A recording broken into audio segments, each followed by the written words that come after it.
Grace.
I'm chairing.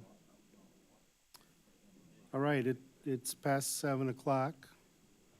I'd like to call to order this reconvened meeting of the Committee of the Whole. Would the clerk please call the roll? Ms. Wu? Here. Mr. Evans? Here. Ms. Hersey? Ms. Colasetti? Here. Ms. Bishop? Ms. Wilkin? Here. Mr. Quisenberry? Here. Mayor Marlin? Here. All right, when we recessed yesterday, we were on item F4 of new business, ordinance number 2024-06-024, an ordinance approving the fiscal year 2024-2025 annual budget.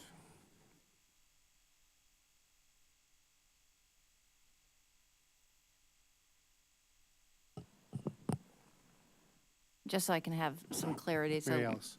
Thank you. Just so I can have some clarity, last night, rather, we went through all of the different presentations and proposals. In the packet, there was a list of different options, right, that we could do. I believe the ones that we had consensus around were the arborist and the $200,000 for additional social service grants. I see Elizabeth shaking her head there. Is that correct? Correct. Those are already included in the budget ordinance that you have. Okay, so those are the ones that are already included, and the ones that are still up for conversation are the ones about the police budget, I believe. Correct. And there was also the one about the amount of debt for the fire station. And the amount for the fire station. They're Okay. listed in the memo under additional proposed revisions to FY25 budget. Okay, well, I would like to make a motion that we keep our leverage debt at 9 million instead of 10 million.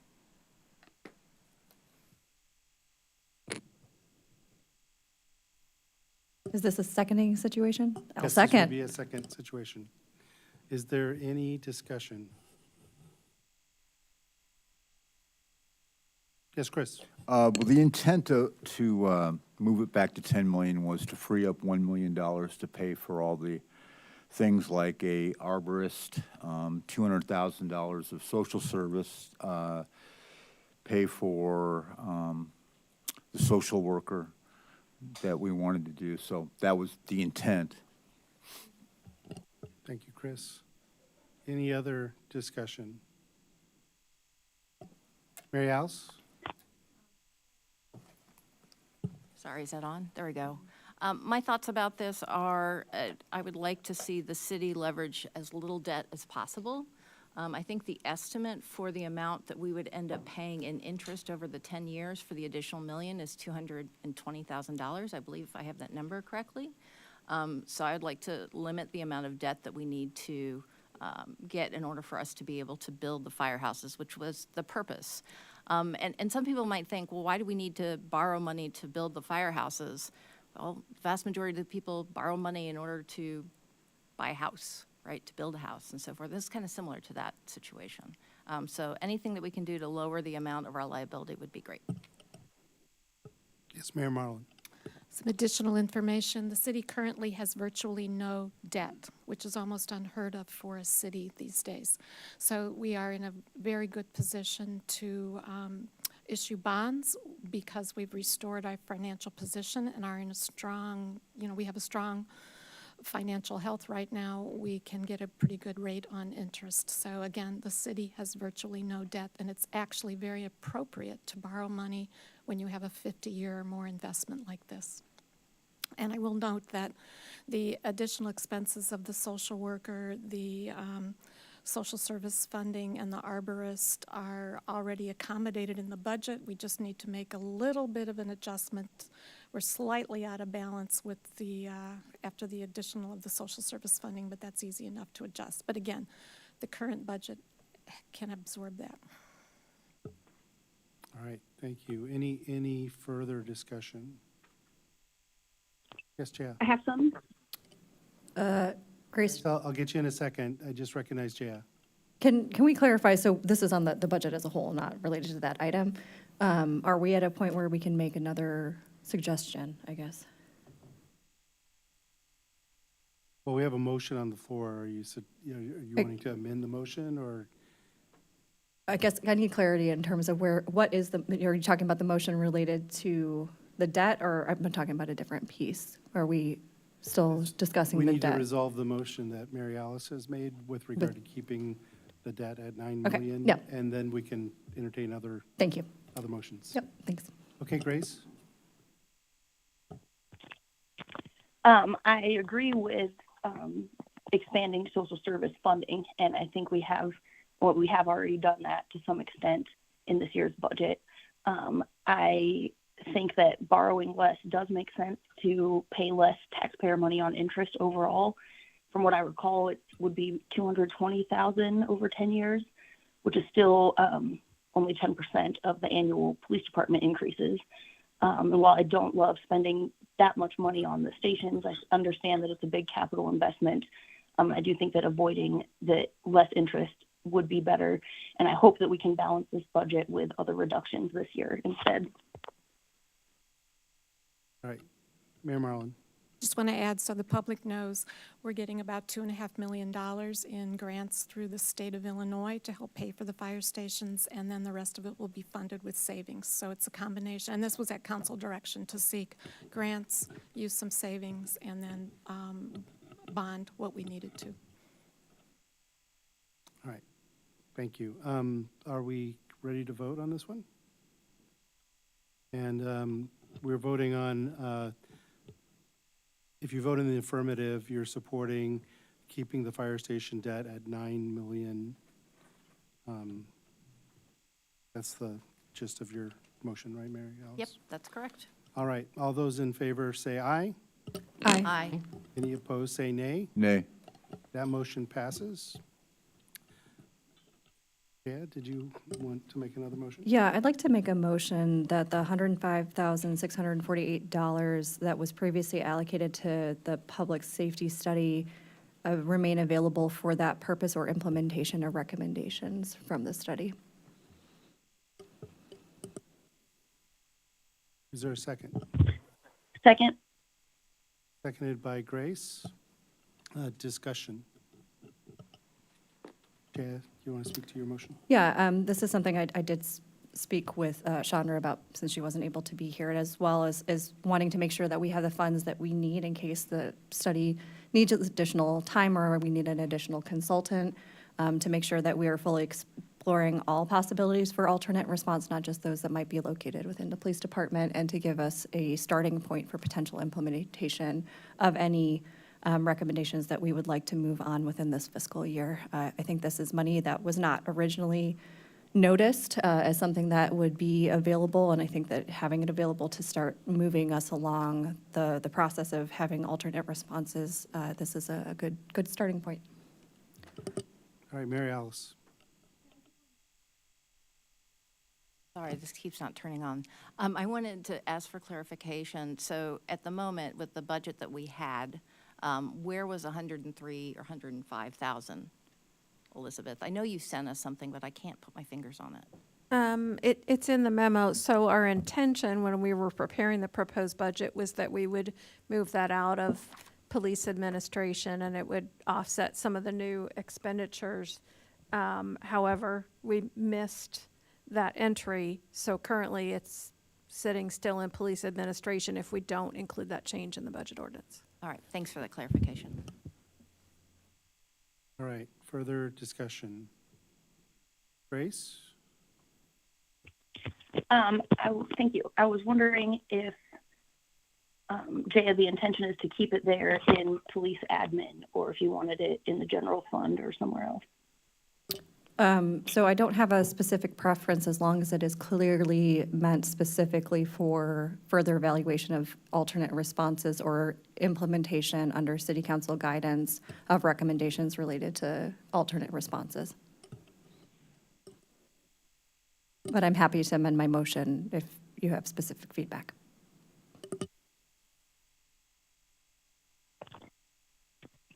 I do have a follow-up question, if I may. Go ahead, Grace. I'm just wondering how we do that, because what I recall, that's what we tried to do with a few years ago in the process of starting all of this. And I'm not sure if it does go in the budget ordinance. If so, we know now in the binding part, or if the budget is supposedly not the place for that discussion or any binding language on how the money is spent, then it might make sense to move the money to avoid that again. So I would like to ask Elizabeth if you have a recommendation. So really the only place where we could hold that money that would require another council action to decide how it would be spent is if we hold it in fund balance, and then a budget amendment would be required before it could be spent. So is where it's at currently limiting as to how it can be spent? I mean, there are limits in terms of what the budget is, but you'd be relying on, we would be, and I think this is safe, to rely on the police administration not to spend that on something else once it's in their budget. So Jaya? Yeah, I'd like to amend my motion to clarify that I'd like this in the general fund balance for the same purpose. Okay, can I ask a quick question? The way the budget is lined out now, is it moved to the general fund? Isn't that what was intended? Correct. I mean, once we take it out of expenditures, essentially, that's where everything that's left is sitting. I guess my question is, do we need to amend for that to happen, or is a motion required for that to happen? So I think you would not need to amend the ordinance because it is coming out of expenditures, right? But what we would need to do is to make sure that we have the capacity to absorb an additional 105,000 in recurring expenditures at the point where council would decide to spend that money. So if I understand this correctly, the way the budget is lined out right now, that is being swept into the general fund, so we would have to authorize its expenditure. And so that would mean doing nothing will cause that to happen. So Jaya? Yeah, I mean, I think Grace's point, I want to clarify, first of all, I'm not stating this as a recurring expense. I hope that we do complete an actual evaluation of alternate models within this next fiscal year, and that we can start looking at implementation. I do think that the language specifically stating what it is for in a binding, whatever portion of a binding part of the ordinance is important. It is unfortunate, but the initial intent and allocation of funding for the exploration of alternate responses was not honored in the way that it was stated in the budget because it was put in a non-binding section. So I will say I don't have the expertise to say exactly where that needs to be, but what I'm advocating for is making it clear in terms of the purpose of this funding in a place that will allow for council to determine its use in the appropriate time in a way that is actually binding to make sure it does not end up getting used for a different purpose than intended, which is what happened previously. All right, so I would ask again, Elizabeth, how should Jaya state her motion for that intent to be clear?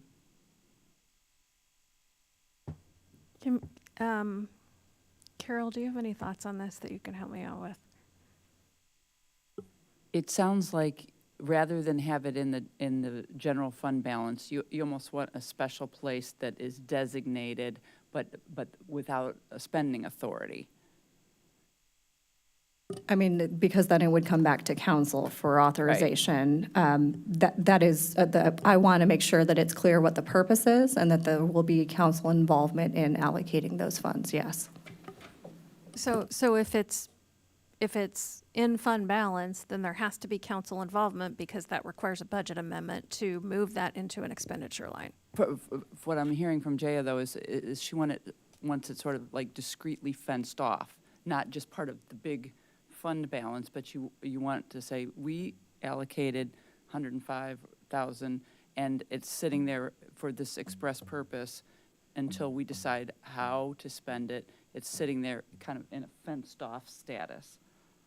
Is that fair to say? Correct. Okay. Mary Alice? So I admit I have no idea how much work this would take. But looking at some of our special funds, one of our funds is the American Rescue Plan Fund. How difficult would it be to create a fund for alternative response and just have that fund there?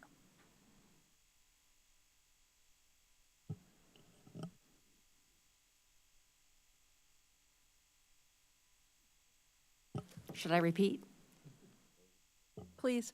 Okay, so I'll preface this with, I have no idea what type of work this would require, but I'm wondering if we could set up something similar to what we did with the ARPA funds, where we have a specific fund called Alternate Response. So from an accounting perspective, I wouldn't recommend setting up a separate fund to hold $105,000. Setting up a separate fund creates more work in a whole lot of ways. We have to track separate cash balances. We have to allocate interest. Our auditors have to audit an additional fund. We could do it, but I'm not sure that that would make sense. So what I'm saying is once something's budgeted as an expenditure, right, it's budgeted as an expenditure at that point. So I think what we're saying is we don't want to budget as an expenditure because we want council to have to make a deliberate decision to spend it on something specific. So if you look at the general fund statement in your budget book, so at the bottom of that page, we kind of have notes about things that we're tracking as part of the fund balance, right? So we have the note that says of the 17 million, 5.285 is reserved for future expenditures, 4.5 for future transfers to capital improvements, and so on. So if we leave it in fund balance, we can designate it that way, but that's not necessarily legally binding. I'm not quite sure how to do that because the budget is numbers, right? It's not specific decisions, or it doesn't incorporate specific direction other than this is the budget for different things. Go ahead, Jan. Could you point us to the page for that by any chance? 47, thank you. And I will, again, and I'm not trying to speak for Grace, but I think she raises an important point, is we tried this before. And what this council agreed to wasn't respected. So I'm not sure, this is not my area of expertise, what it takes to make sure this money is protected in the way, if this council agrees that this is something that we want to do, that it remains available. Because when we have gone on faith that in writing it into the budget in the past, it was not used, a portion of that was not respected in terms of the intent. And that's not the budgetary part in that previous situation. That was explicit direction to not move forward with any alternate response model without council approval.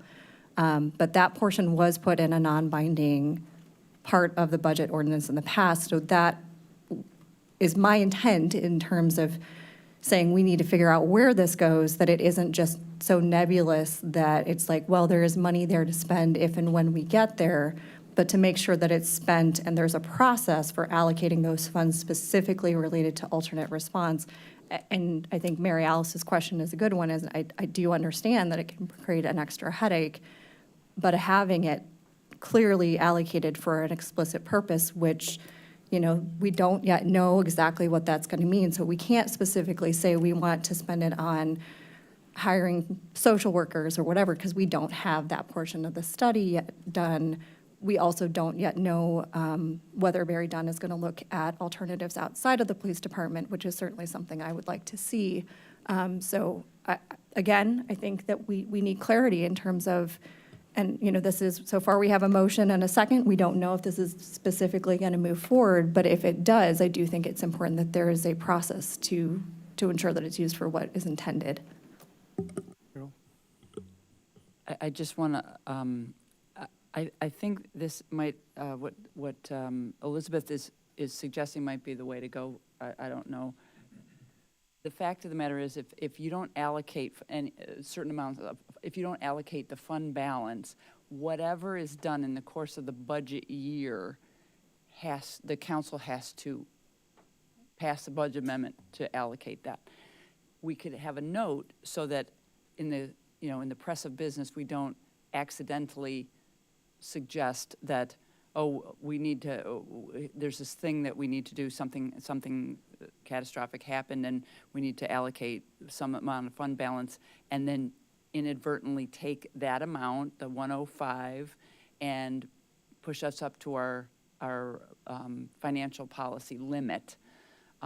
And so this seems like a good way to have basically a reminder for everybody that, just in the same way that we have the reminder that, hey, we've already allocated certain amounts in the CIP for things in the future. This would seem like the right way to handle it, and there is no way for staff to spend that money without council authorizing it. And having a note then would allow everybody to remember, oh, there's a certain amount of that was intended for alternative response. And you might end up adding to that too. So anyway, I feel like this can get it done.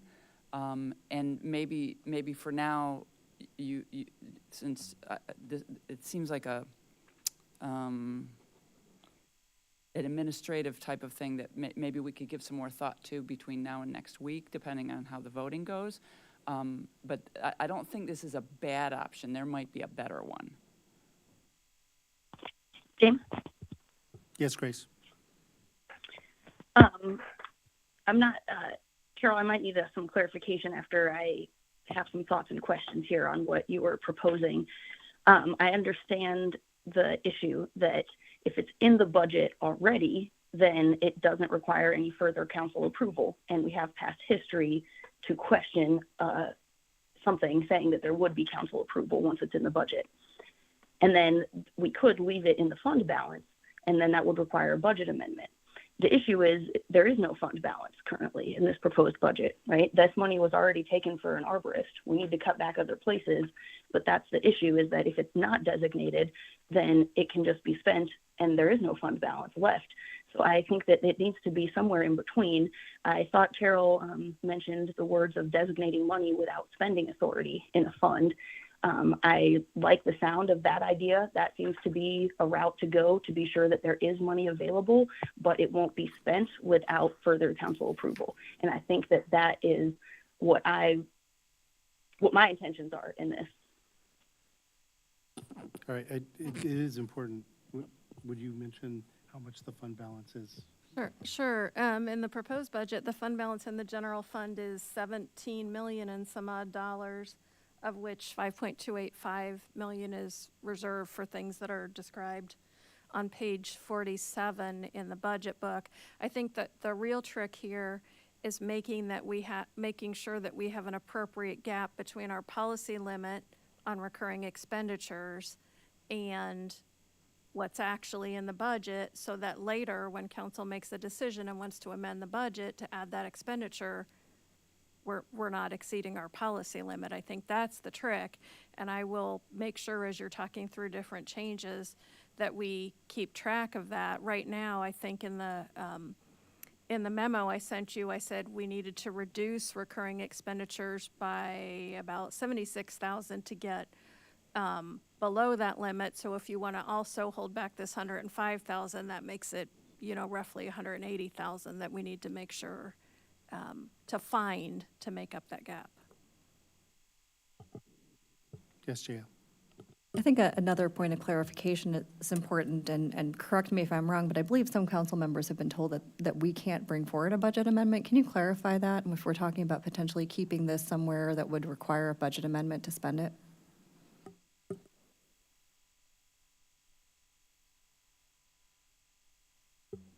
I think it would be helpful if, and Dave Wessner wasn't available to come this evening, but my understanding is that only the mayor can bring forward a budget amendment. So, but that would be true whether it was, that's interesting. Okay, interesting. Yes, Jaya. So I think that's another important factor, right? Of like, if we're saying this money would be available, but then council doesn't have the ability to say, we want you to bring this forward for this purpose at this time, it doesn't actually meet the intent. And I understand that we might not have all of the staff needed, and I'm not exactly sure what that process looks like, recognizing this is committee of the whole, this isn't final action.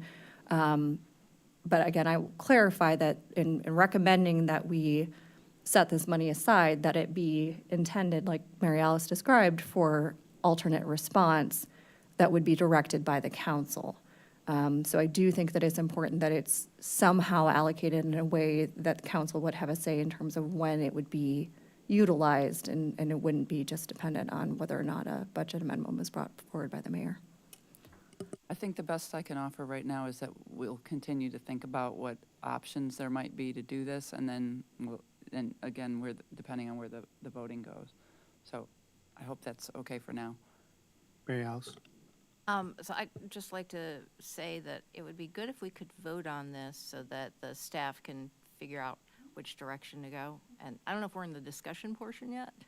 If we are, this makes sense to me. We are. Okay, I want to reserve some money for alternative response. I think it makes a lot of sense.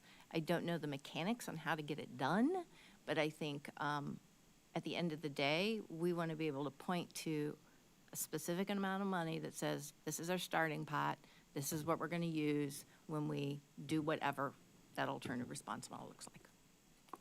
So I will be Hey, voting Jan. for that process, or rather the Yeah. Yeah, thank you. And I would like to clarify, too, that I think that there's a very good likeliness that we would need to allocate additional funding, as, staff have also brought up, of depending on what is put forward. But at least that this would be something that's already been part of this process of trying to explore alternate responses, that it would continue to be used for that purpose. And I totally understand the need to take more time to figure out what that process might look like. So could I suggest two parts here? Maybe that this motion be withdrawn and that we conduct a straw poll on support for the concept of setting aside at least the amount associated with this in a way that we've talked about? Sure. Since we don't know exactly how to move, what the Yeah. intent is, and this would give some more time for thought on how to accomplish that. Sorry. Go ahead, Jan. Just, I guess I just want to clarify, because this has been quite a process in terms of straw polls and whatnot. If we do, I guess, in terms of the intent, right, of straw polling, are we talking about bringing this back today, or are you talking about postponing further discussion to next week? Because I will say for myself, I understand the need, before we go too far down this rabbit hole, to see if there's even interest from the council to do a straw poll. But while I recognize that we might not have everything that we need to make a final motion, I do think it's important that as we move this budget ordinance forward, that it is written into it. So I want to make sure that we do come back to it tonight. So, yeah, the intent of the straw poll would be to show council support for the concept, and then we would have to do something different next week to codify it or make an amendment to the language that supports the path that we choose to do that. So the trick is in the question, in the straw poll, which I would, if you're comfortable withdrawing the motion, which I think is the first step we have to do, because it's not clear what how the motion works. Yes, Jan. Yeah, sorry, I'm struggling a little bit to answer this, because I do think we need more information. We need to have a sense for where people stand, but I also have concerns about not having this in whatever budget ordinance moves forward tonight. Okay. Because I think it's important that it's there. This is not a final vote. There will be an opportunity for further clarification before next week's vote. So I feel more comfortable with it as a motion versus Okay. just a straw poll item. And then I would suggest that the motion be restated as a declaration of intent rather Sure. than specific direction on how to fix the language of the budget. Yes. Does that make sense? Yes, I'm willing to amend my motion to express an intent to allocate the 105,000 and change funding that has been previously allocated to the alternate response exploration, or the Barry Dunn study, for further use towards supporting alternate response in whatever manner will ensure availability for council allocation in FY '25. Grace, are you comfortable with that restating? Yes, I'll resecond. Okay. All right. So any further discussion now that we have it restated as that? Are we ready to vote on this question? All those in favor say aye. Aye. Any opposed say nay. That motion passes.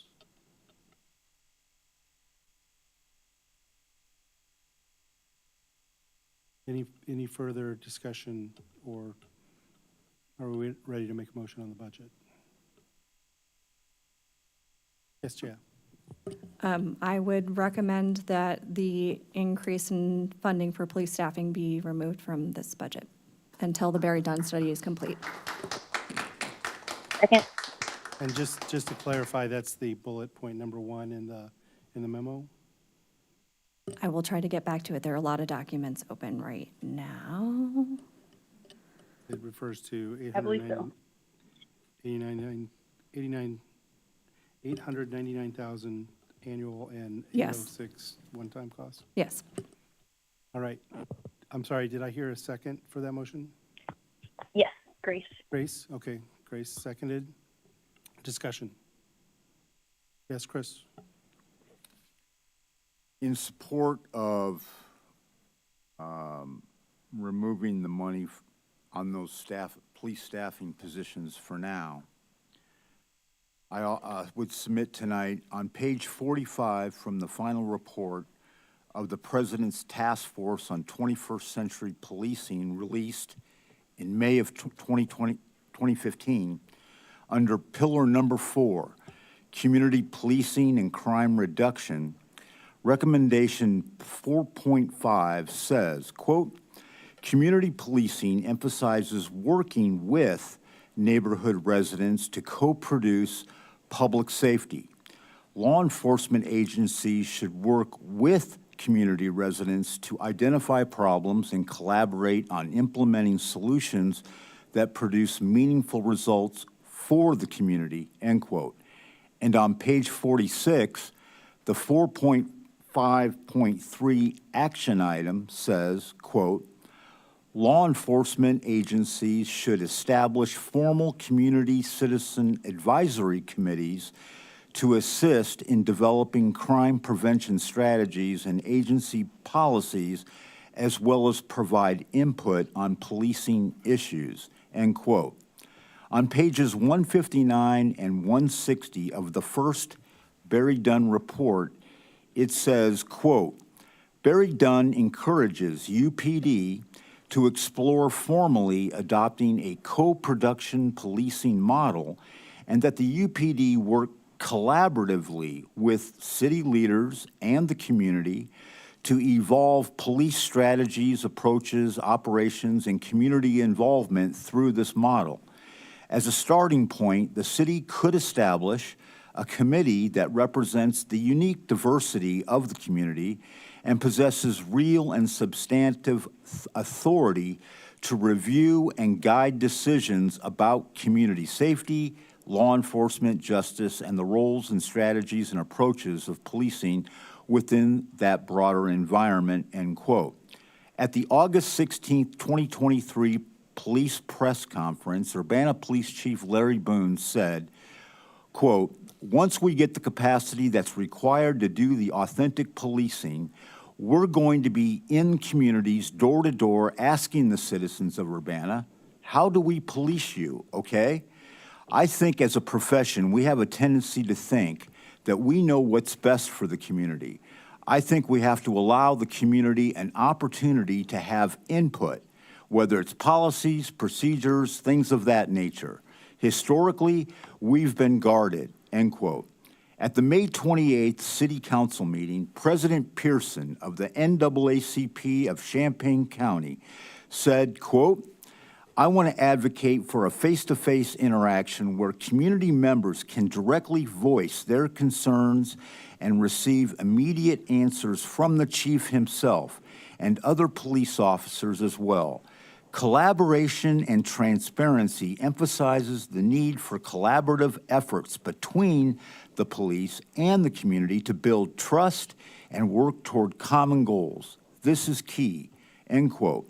And at this April 29th City Council meeting, the Cunningham Township Supervisor said, quote, in our review of successful alternative responder models, they have always been built in close community partnership with existing organizations who have expertise in providing crisis response.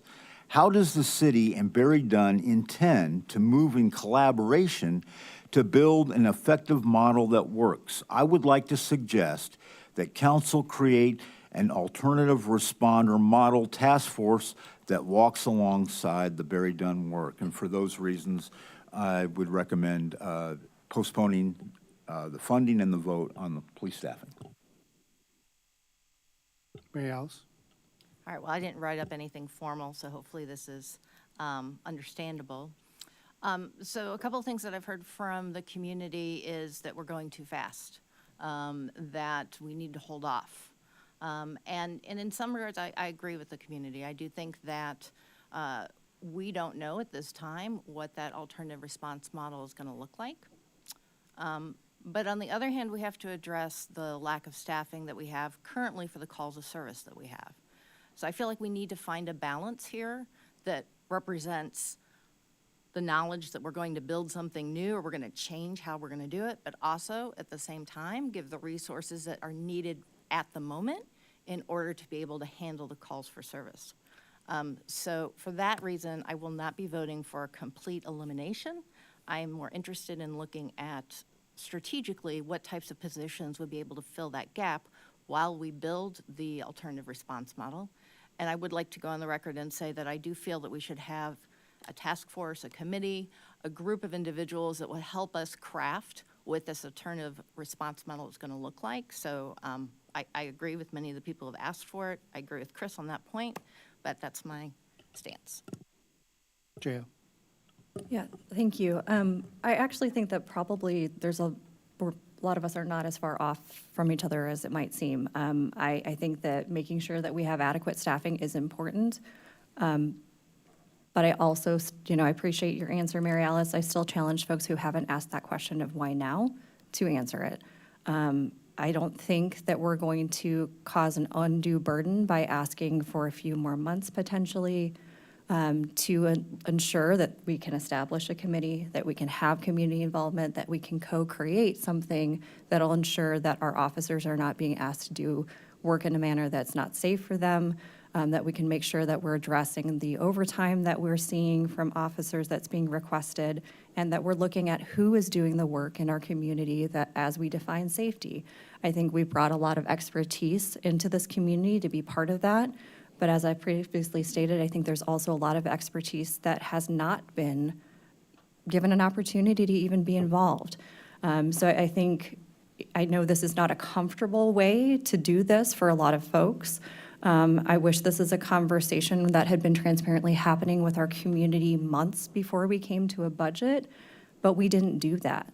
And I think that it's important that our community members have a chance to weigh in. I do think that we need a task force to say, okay, these are our goals, these are our values, these are the gaps that we're identifying, and I'm not discounting the fact that there are gaps that have been there for a very long time. I just don't think that it's appropriate to rush a response, especially based on the community input that we have heard. Again, I can say for my ward, there have been a few exceptions, and I respect those differences of opinions, but the vast majority have said, please slow down, please let us have a say, please remember that you represent us and our voices matter. I have a virtual hand up. Yes, Grace, go ahead. Thank you. Yeah, I agree with Jay's sentiments there, absolutely. I've already made points in the past few weeks about the budget issues and the concerns with increasing police duties, and reminders also to Mary Alice's points that more officers means increasing police duties, not decreasing overtime, which is also a shared goal of mine. I think it's ironic and counterproductive to make especially a community engagement office without collaborating with the community in any form of public safety, but especially to make a community engagement office. I think that talking to 60 people individually doesn't count as meaningful public engagement. I imagine that there's been a lot of confirmation bias, and people who are inclined to approach and meet with the new chief of police are the people who agree with him. And from what I've heard, he hasn't met with or had meaningful consultation or work with many key groups and stakeholders, including first followers in the Cunningham Township, to my understanding.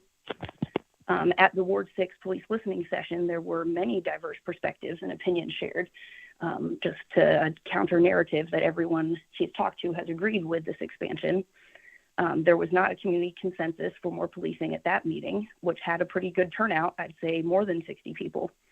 And one member of the public specifically asked me to mention their open opposition to police expansion that was expressed at that listening session. So I agree that we need to wait and come up with a community public health focused plan to create a healthy, safe, and resilient community. I agree with forming a community task force with stakeholders and doing a holistic survey of needs of the community that we want to support. And we can't do all that if we spend our expendable taxpayer money on police increases now. So I'd say let's not pass the expansion now and figure out, one, a holistic and well-planned community response model, and two, the appropriate level of police staffing given the alternative response model, which needs to be considered when we're talking about police staffing. And also in that, how that staffing will affect patrol overtime, which is still completely unclear. From my understanding, more officers will not reduce overtime. It will support increasing their workload. I think we need to reduce overtime, increase training, and be sure that we support and train our officers to be in the appropriate situations. And there's not a clear plan about how hiring any more officers in this fiscal year will accomplish that. Sharice. Okay, I'm just going to say this. Chief Boone is here in the room. We need to stop talking about him like he's not. Chief Boone, I'm going to ask you if you would please come forward and maybe give us some answers to these questions and other things that, Point of order, is People seem to that be part of the questioning. process for a motion? If you have specific questions to ask Chief Boone, Yeah. you I'd can like to ask him I about, didn't ask any questions. well, I'm I talking thought to this was Sharice the right now, discussion please. time, so I think that he could be more informative about all these things, don't you? If you have specific questions like we asked Elizabeth and so forth. Well, Grace during brought up a the lot further of, discussion. issues about overtime and how many police and all that kind of stuff, so But I do you think that have no one questions can I've that you- already answer. had the opportunity to ask those questions. I had you- no questions in Do you that have previous questions you thing. want to ask? You know what? Sharice? Forget it.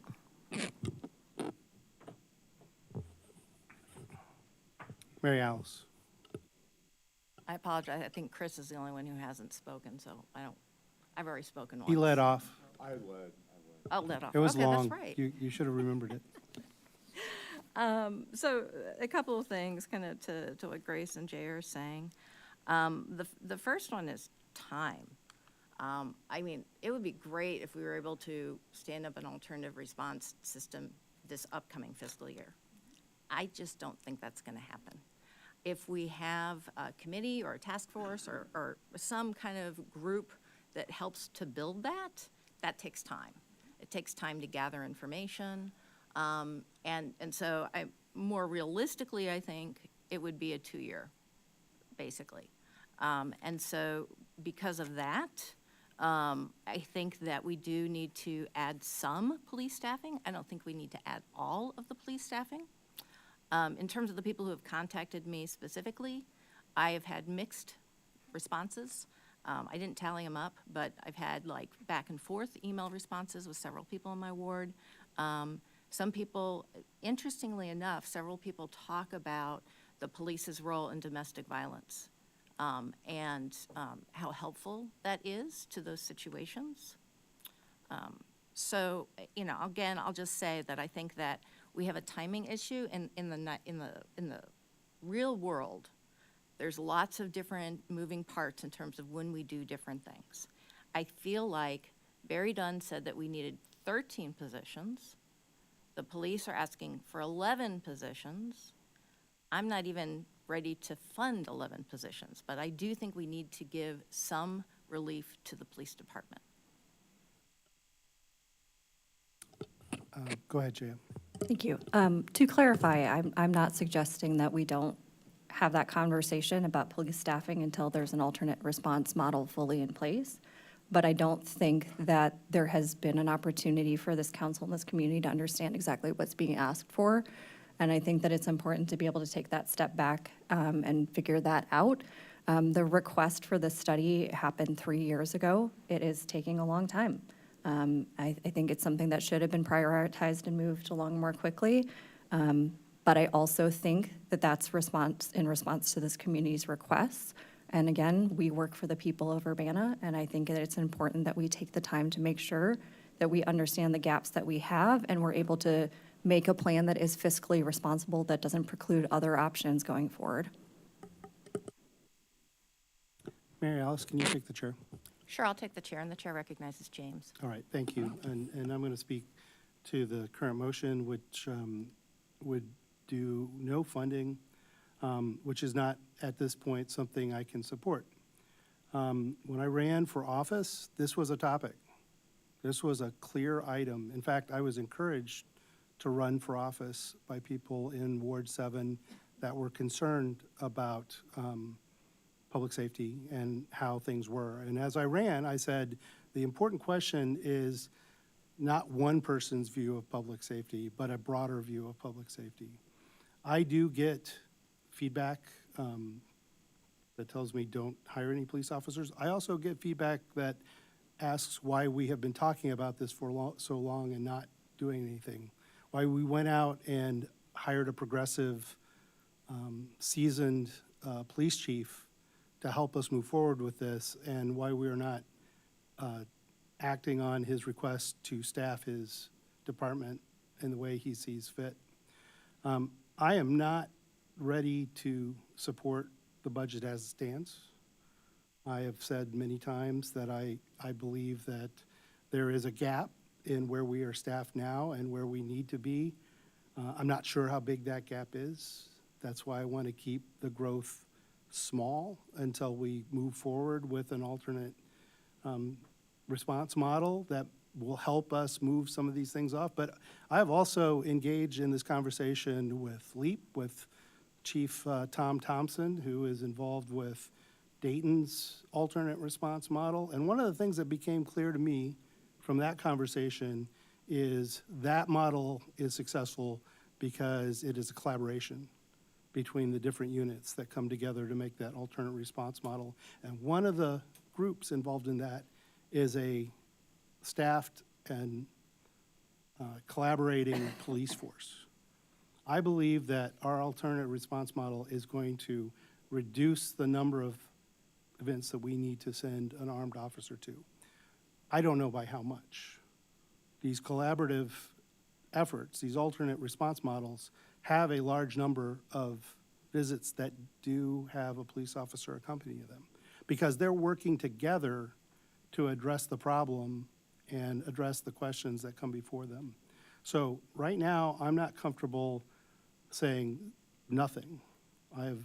Add nothing. I do believe we need to support the administrative structure and add a net to number of patrol officers. The item that says hire the deputy chief, hire the training sergeant, because that's very important, and increase our ability to staff our patrol. And so at this point in time, I can't vote for taking it all out. I think we need to talk about how much we need to grow and do that in a measured fashion. I think some of the aspects of that are in here that are partly alternate response answers need to be maybe put on hold, probably put on hold until we really approach the alternate response model. But I can't vote for the motion that's currently on the floor. Like the chair back? I will take the chair back. All right, it's yours.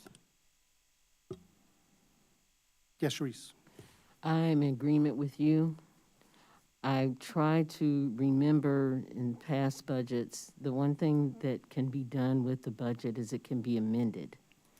So if during the year, we need further funding or maybe funding going to another area or something to that effect, we've never not had the opportunity to amend that budget, you know. So I think that rather than throw the baby out with the bathwater, that we should think in terms of incremental increments and not just saying no.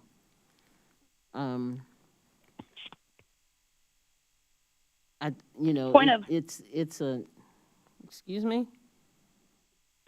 Oh, I just had a point of clarification on the we, that we clarified that council We, I cannot mean, initiate a city, budget the city amendment. in general, the council, I don't know, I had to be so No, the council incredibly cannot specific. initiate a budget amendment. The fact of the matter is that, there's always been a time when we've had to amend budgets for different things. And I don't think that as far as thinking about this budget, that there should just be a cutting out of anything. Because I don't know about anybody else. I'm not a prognosticator. I don't know what's gonna happen in the future. So I would like to have, I'd like to always have something there in the event of something that needs to be paid for and needs to be taken care of. All right. Are we ready to vote on this question? I will remind everyone that voting on this question, voting yes, is in favor of removing all police expansion that is in the current budget, as described in bullet point 1 in our packet. Everybody clear on what we're voting on and what an affirmative vote means? All right. Can we have a roll call, please? Ms. Wu, No. Mr. Evans? Yes. Ms. Hersey? No. Ms. Colacetti? Yes. Ms. Wilkin? Yes. Mr. Quisenberry? No. That No. is a 3-3 vote, and so that fails because it is a tie. Further discussion on the budget.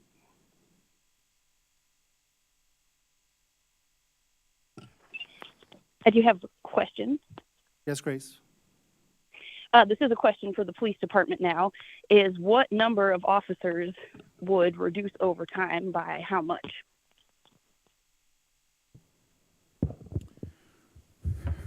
My original request was 15 officers, based on calls for service, based on conversations and what I heard we wanted within the police department. Overtime, as I Overtime was still increasing in that, so I guess, is there any number of officers to hire that would reduce overtime in the department? So what I was going to say, overtime is so difficult to measure.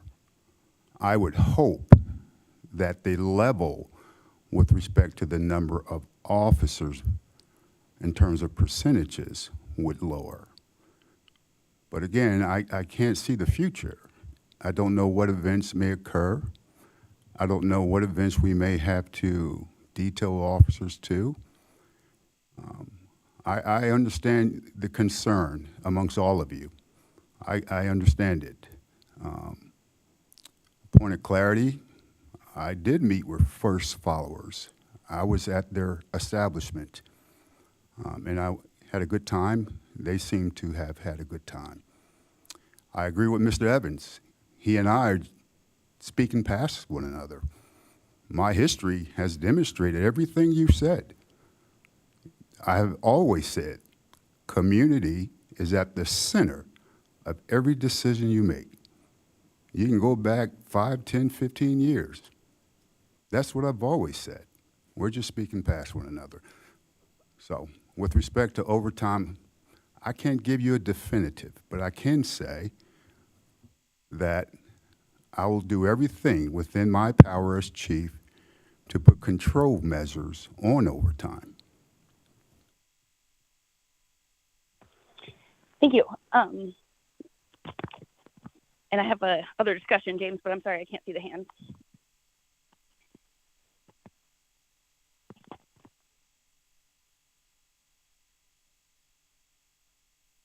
Grace, Chris had his hand up. Do you mind going next after him?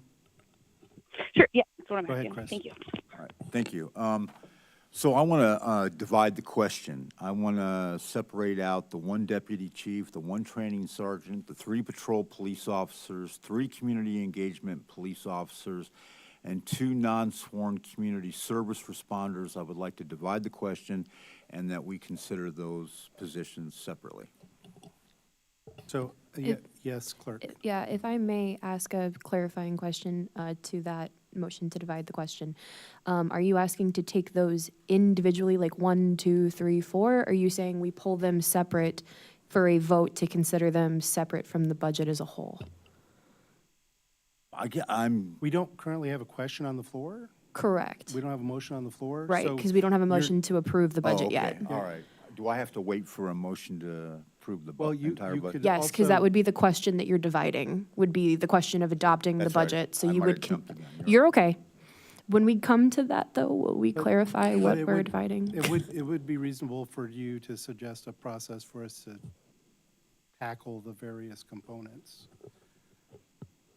I guess like would be a we motion by did motion way of last doing week, it. I think we have, I just want to separate all the positions out, and then we begin the process like we did last week of what combination you guys want, or what's the menu here, or, yeah, the combination that you're wanting.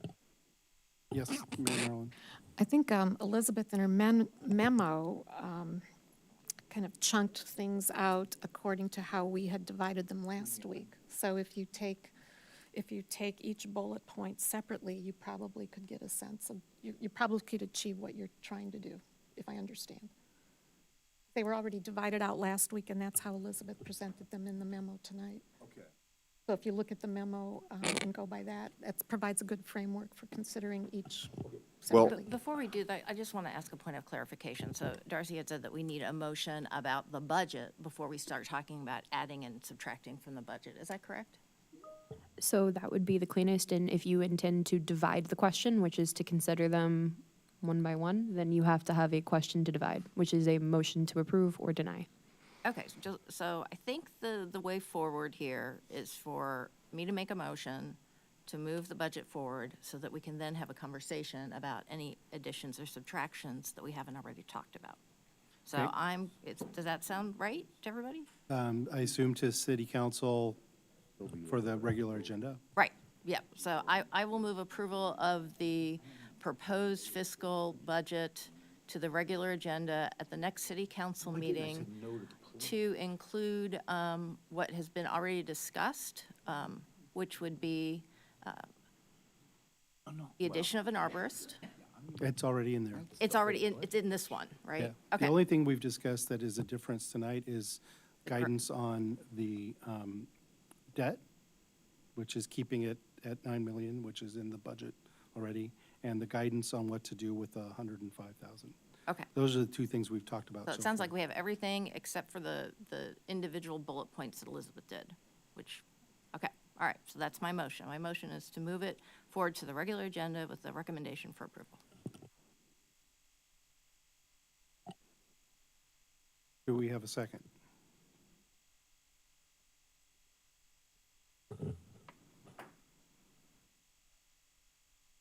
If there is no second, there is no motion.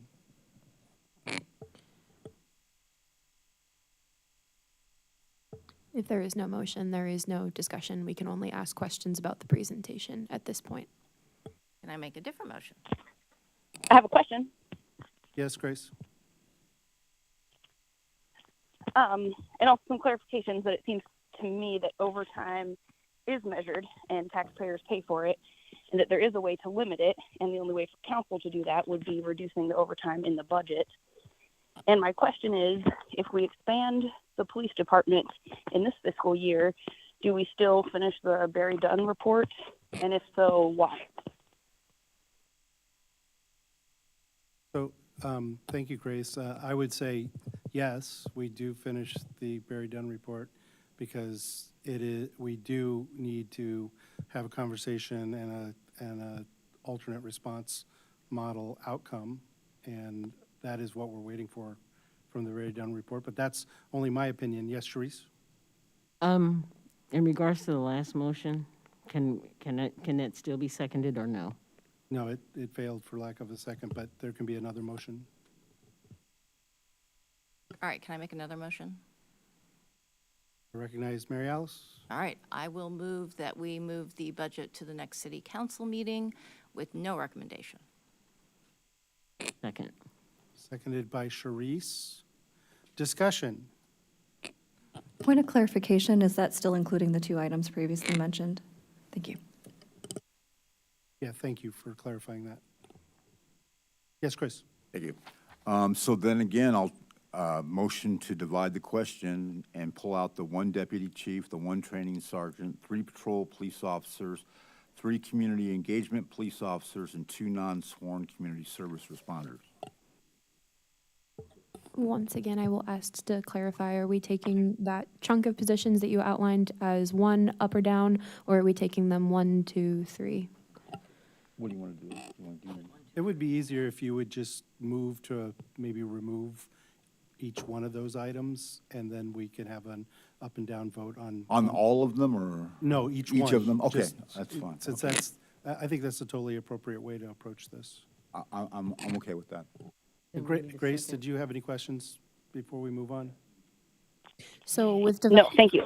I'd help with the motion. So to clarify, with dividing the question, a second is not needed. Any member may motion and ask for the question to be divided.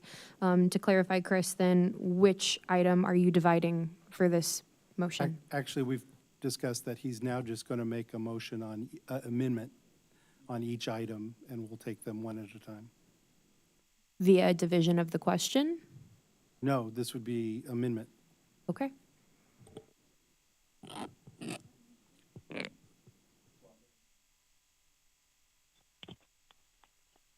That's what propose an dividing the amendment. question and would result in, too. Yeah. I mean, we Point of clarification, so I think I want to make sure that we're understanding intent before we move forward. I thought I was hearing Chris suggest that the non-police portion of this budget be separated out and that then each of the individual police items be reviewed independently. Is that correct?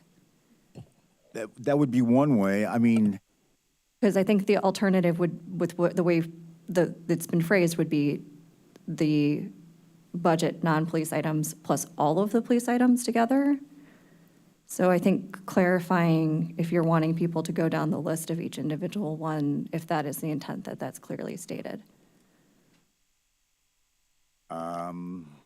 amenable to however you want to do it. I mean, really. I don't want to I just overstep want us if to this is, consider the police staffing separately in some kind of way. I guess my question would be, how is that substantially different than the vote we just did? If we do it all together versus as individual items, right? Yeah, I mean, I was okay with if you want to just take the whole package and vote on that up or down, that's fine too. But go ahead. Yes, Mary Alice. I thought we did that. We already voted on the whole package, and it got voted, right? It didn't, oh, okay. What we're trying to find is how much, right? There was a question about whether we would remove it all or not, and we're deadlocked on that. So now we have to look at what are the individual components that we could, I guess, compromise on. And, I mean, whether we do that in chunks or by dividing it, I think it's going to result in us having a conversation about each component and having a vote on each component. And whatever way gets us there, I'm comfortable with. I think in order to accommodate what the council said last week, as everybody wanted different positions and all that, we take each one separately and just, yeah, okay, so first motion, the motion to approve one deputy chief.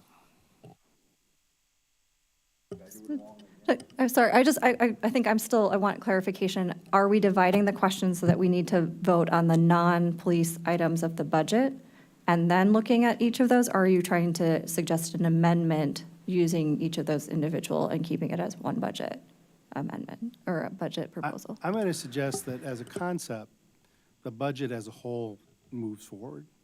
And so now what we're trying to do is determine what things we can agree on taking out of the budget.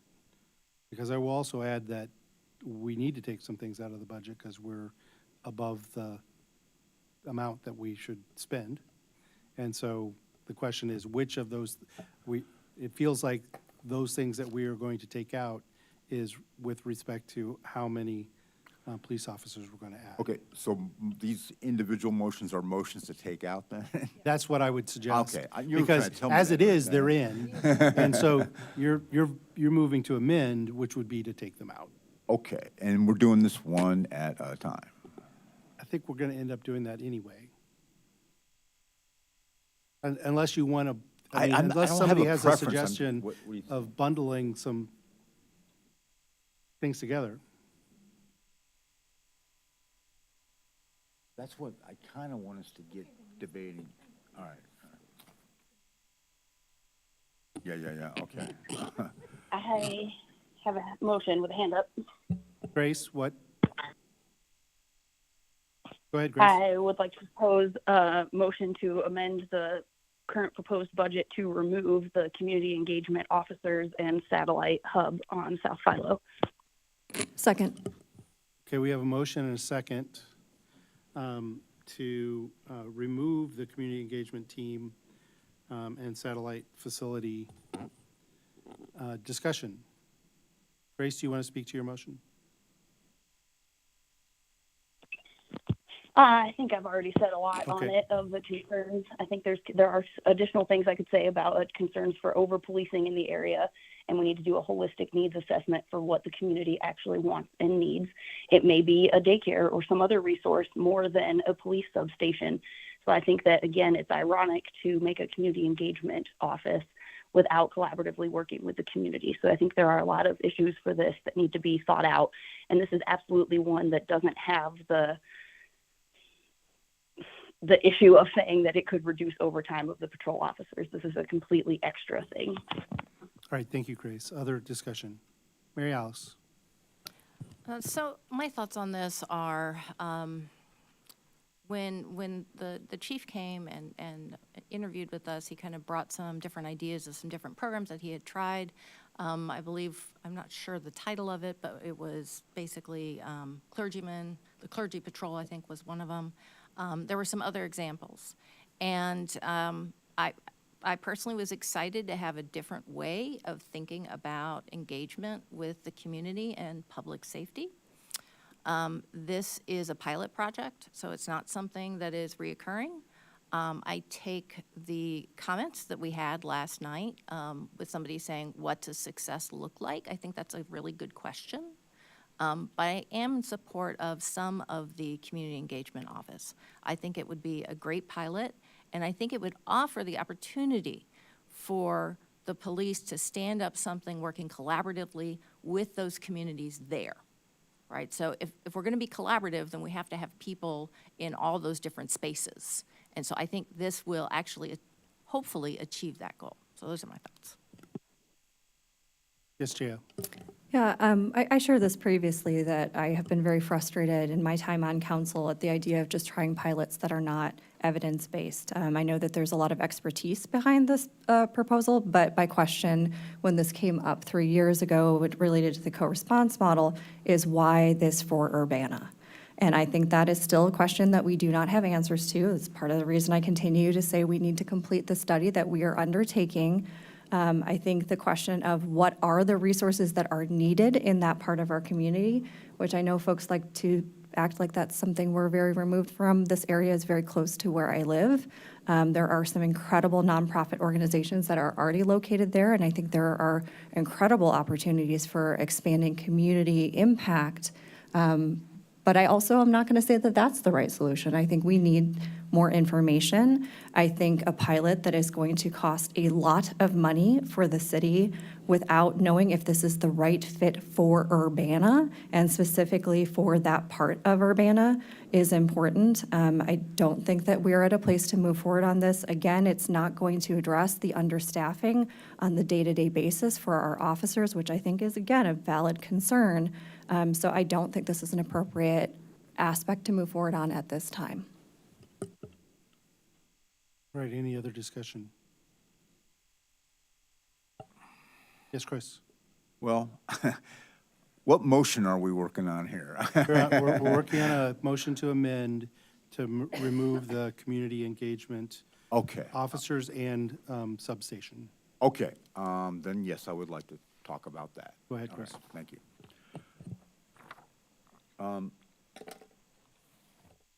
It's been said, we have a ton of domestic violence here in Urbana. There is an awful lot of it. So much so, it's quite alarming. Domestic disputes are so high that the Urbana Police Department have to respond to it over and over and over. Indeed, if you look at the data, the Urbana Police Department have responded to over 14,000 domestic calls for service between the years 2011 and 2023.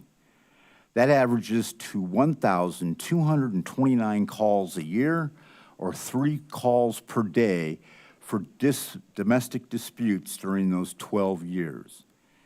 As we saw in the November 6, 2023 presentation, outright domestic fistfights numbered over 1,200 over the last 3 years.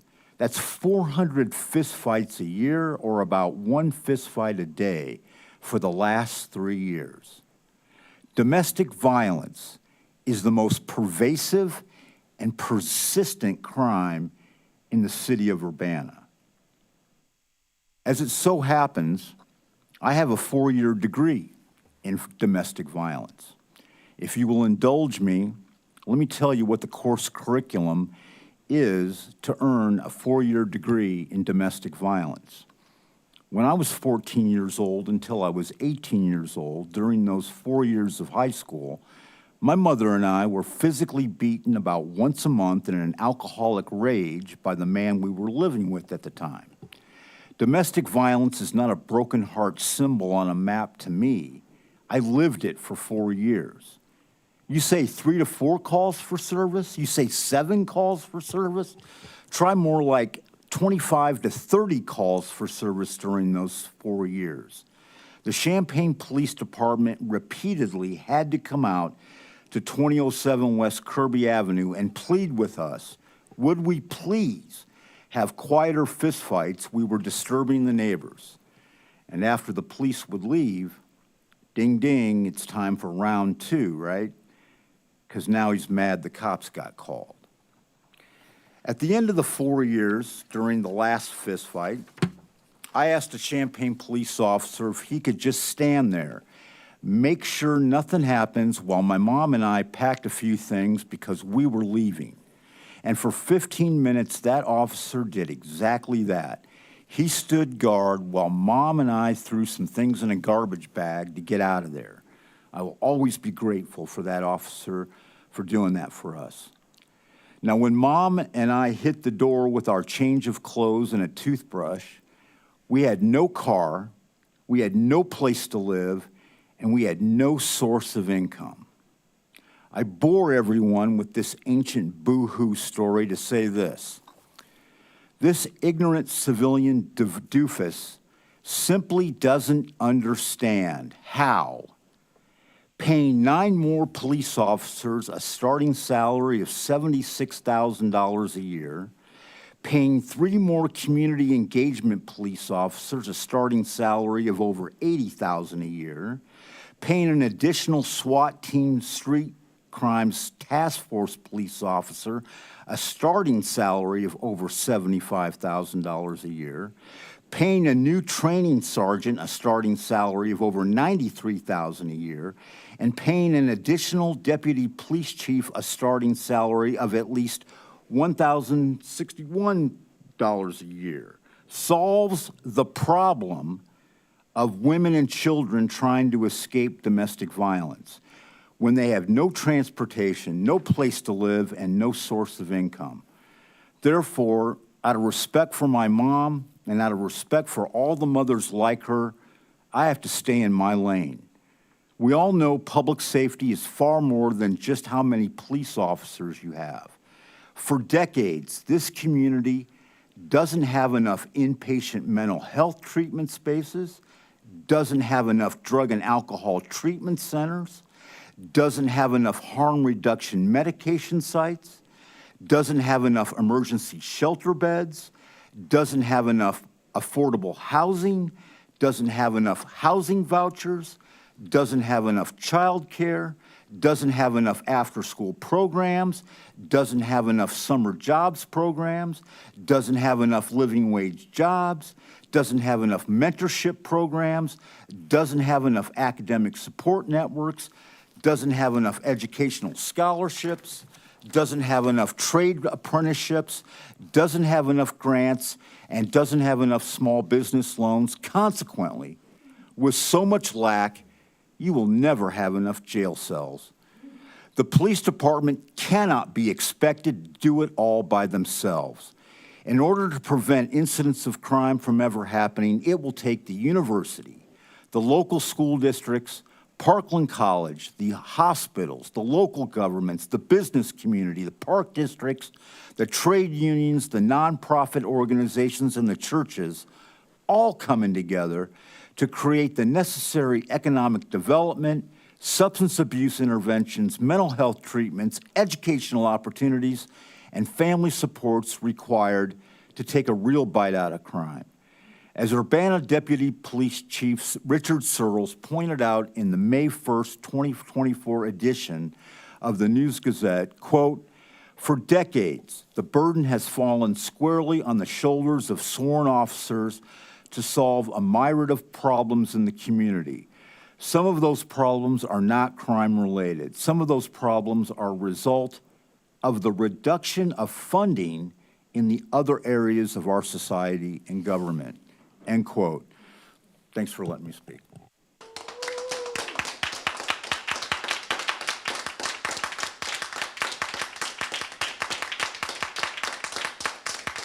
For further discussion, Sorry? is there further discussion? No, but can you state exactly what the motion is? The motion is to remove the customer relations officers and the station at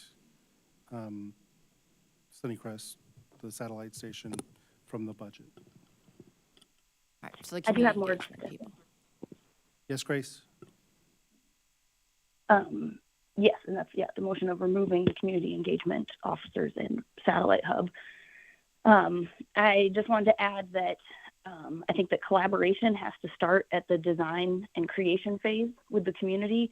I don't think that it makes any sense to say that we would implement something without that in the design phase. That's the same thing with sustainability and LEED green buildings, is you have to start at the design and planning phase. So I think that's super important here rather than as an afterthought after we've already funded and started a pilot program. I think, again, back to the question of then why would we finish the Barry Dunn study and how would we implement any alternative response if that we've already lost the opportunities, the high opportunity costs financially, and with our time and energy in this temporary police pilot project. So I am curious why we would even finish that if we think we already have the system and the model figured out before we even finish it. All right, further discussion. Yes, Sharice? I have a question because I wasn't here last week. So my question is basically regarding this right now that's on the floor. Are we talking about, how many engagement officers are we talking about? Number one, 3? There are 3. Okay, and number 2, where would the satellite, where are they, we talking about possibly It's having? described in the Sunnycrest area, Okay, I'm sorry. where the Sunnycrest Mall is. Okay, where Salt and Light is in that area? Are we talking about leasing space? Or are we talking about? I'm not sure that detail has been given. Because it's a pilot, a 3-year pilot, it would be a 3-year lease. So it would just be a lease in Sunnycrest Mall. And what's the programming for it? Is there any programming? I just need to know more. Is there any programming for this particular satellite base with the engagement officers? Because personally, I think engagement officers are important for a community, especially in that area right now. But at the same time, I'd like to know what the programming would be, because Grace makes a point regarding not having those particular officers there if we do not have a community already engaged in and what would, if part of the programming is that the officers are in the area actually talking to people door to door or something, I would like to understand what that's going to be. Go ahead, Carol.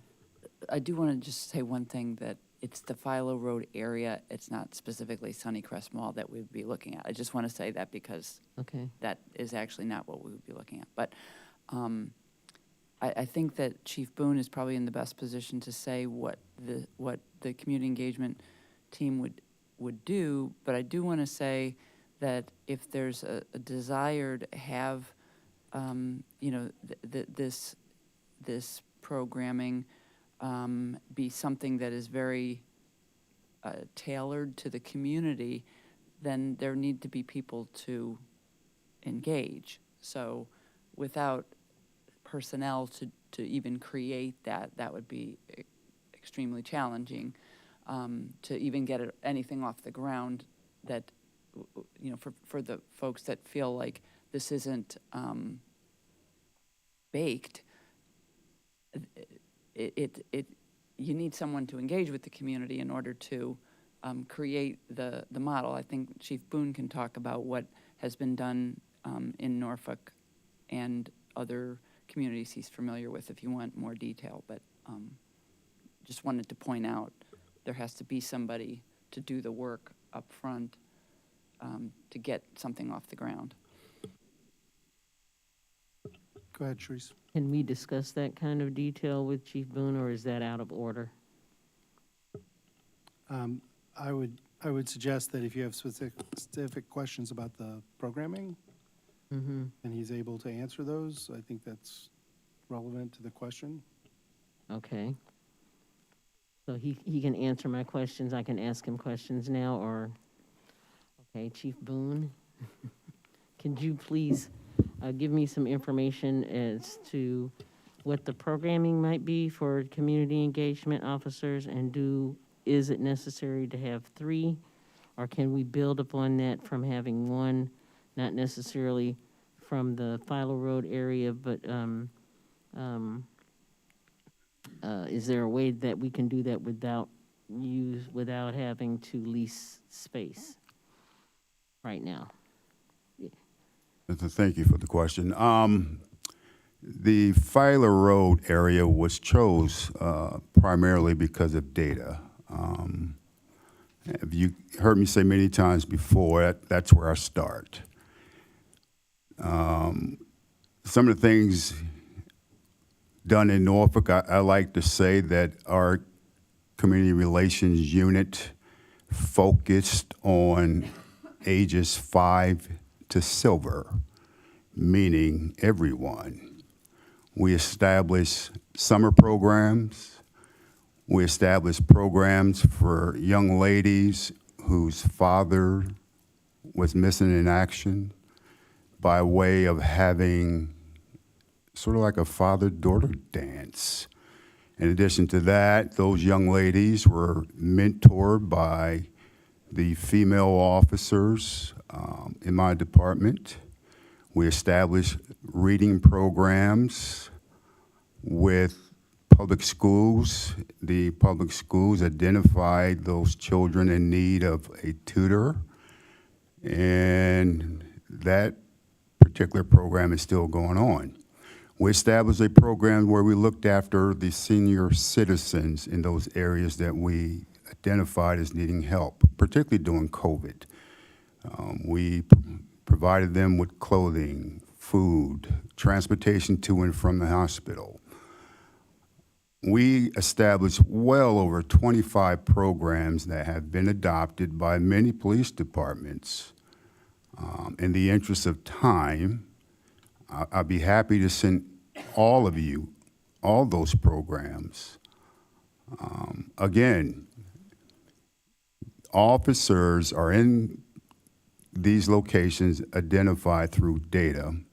The door-to-door process is to understand the needs of the community. This satellite won't just be housed by officers. It'll be housed by clergy. It'll be housed by community leaders. It'll be housed by CCRT. It'll be housed by, depending on what council preference is with respect to alternative responses, it'll be housed by those folks as well, in addition to supervisor oversight. Every community is different, but I can tell you crime is crime, and it's generally driven by poverty. In a community relations unit, their core function is, one, they have to be a good fit for that community. They have to already understand the challenges of that community. In addition to that, they have to have the ability to make or develop workable, actionable partnerships with various nonprofits to help with those issues in those communities. For an example, one of the things we wanted to do with respect to domestic violence is connect with Courage Connection. And we're in the embryo stages of just doing that. We provide them data. We've met with them. Assistant Chief Deputy Chiefs, I should say, Interim Deputy Chief Bain have talked with their leadership. We are in the process of developing practices where we both can address our blind spots. I know that I'm new to this area, and I know I come with a lot of concepts that may be foreign to you, but at the risk of speaking from a position of, just let me say this. These programs work. These programs build relationships. These programs will be a partnership with those folks in those areas. This is not one of those medical models where I said earlier, we don't dictate the needs of the community. They tell us their needs. There's a reason why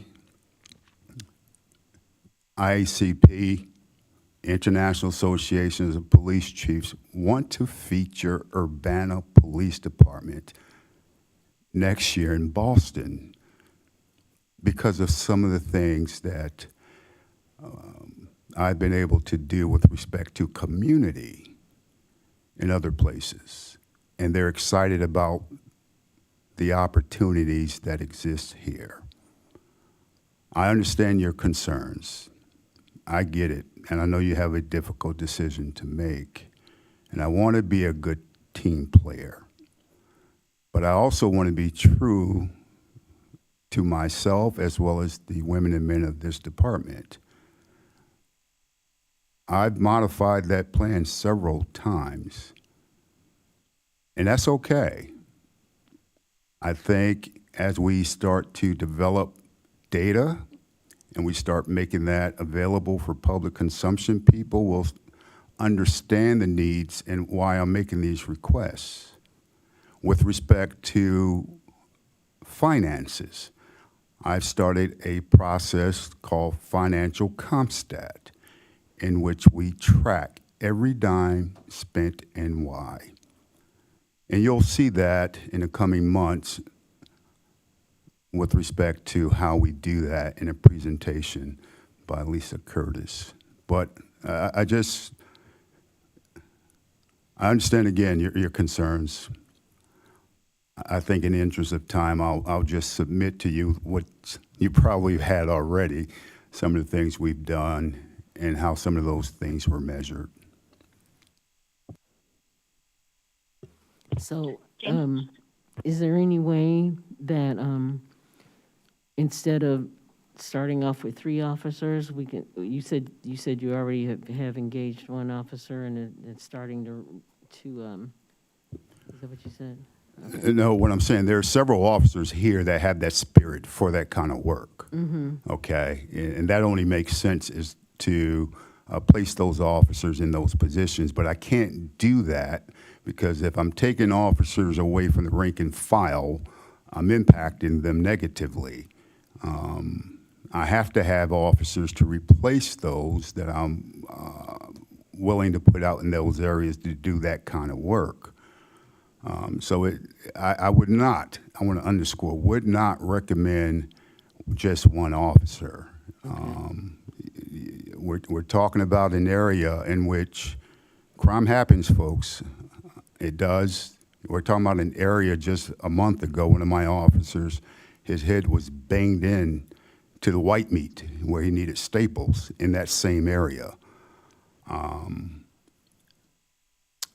So I don't advocate just 1 officer. That's not safe. Okay, thank you. Grace, did you have something? Yes, thank you. I appreciate the conversation. I think it highlights the important point that we don't have a plan for this, even that council's been aware of, and especially not the public.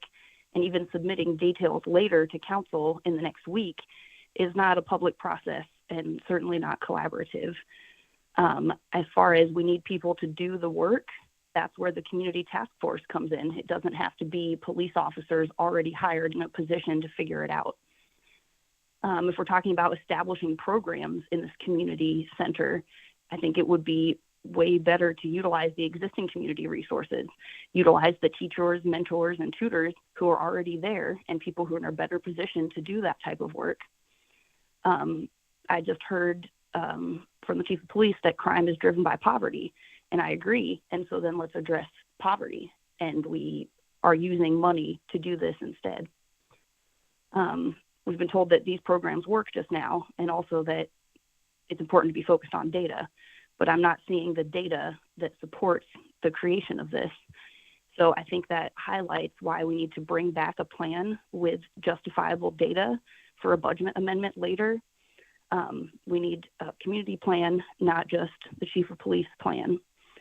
And I think that we need to figure this out in a more holistic, comprehensive way. And it's inappropriate to do that in the next week in a budget conversation when this is the first time that we've publicly discussed what that programming would even look like. Jaya? Yeah, thank you. I do appreciate that clarification. I think there are some really meaningful ideas there. I also have to say that I take objection to saying that there aren't people there, or the implication. As I mentioned, and you know, I recognize that it can be uncomfortable for individual organizations to be highlighted when there's a contentious conversation, but there are incredible nonprofit organizations in that area with licensed social workers. And when we're talking about who would be an excellent mentor, you know, the folks who are already centering specifically brown and black women in our community, making sure that they have the resources to expand those services, thinking about what gaps do we have for supporting folks of other genders in that area as well. We have organizations that are ensuring opportunities for employment in that area already, that are assisting with food assistance, that are serving domestic violence survivors, making sure if they can't get into Courage Connection for whatever reason, that they have a hotel stay. These are the organizations that I talk to and I refer folks to on a regular basis. And I know that they could also do more with more. And I don't have a problem with saying we need a data-driven, we need a community-based approach to deciding where we put those resources for that part of our community. But I think it's also important when we say that we need personnel, we need people there to do the programming, the infrastructure is already there. Our decision is where do we put the money to increase it and enhance it. And I think there's a strong argument to say in the organizations that already have the community's trust, in the organizations that already have that expertise, in the communities that are serving our children every day, that are serving individuals with disabilities, that are serving people who need employment. We have incredible churches in this area as well. So I think the idea of figuring out how do we find opportunities for our police department to collaborate more with that part of our community is admirable. But I also think that it's really important to recognize the incredible talent and expertise that is already present, even just within that small part of our community.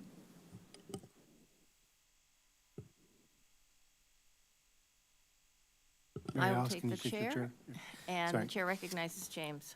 Yeah, this is a particular item that I'm a little bit challenged by because I do believe we do need the engagement resource. And I have been listening to what that looks like. I have seen at several of our council meetings an explanation of what is intended with that. But I am concerned that 3 people in a satellite facility is not the right answer at this point. While Ward 7 has the highest increase of violent crime this year over last year, an engagement center is not about addressing that. And so I'm not comfortable voting to completely remove this concept from the budget.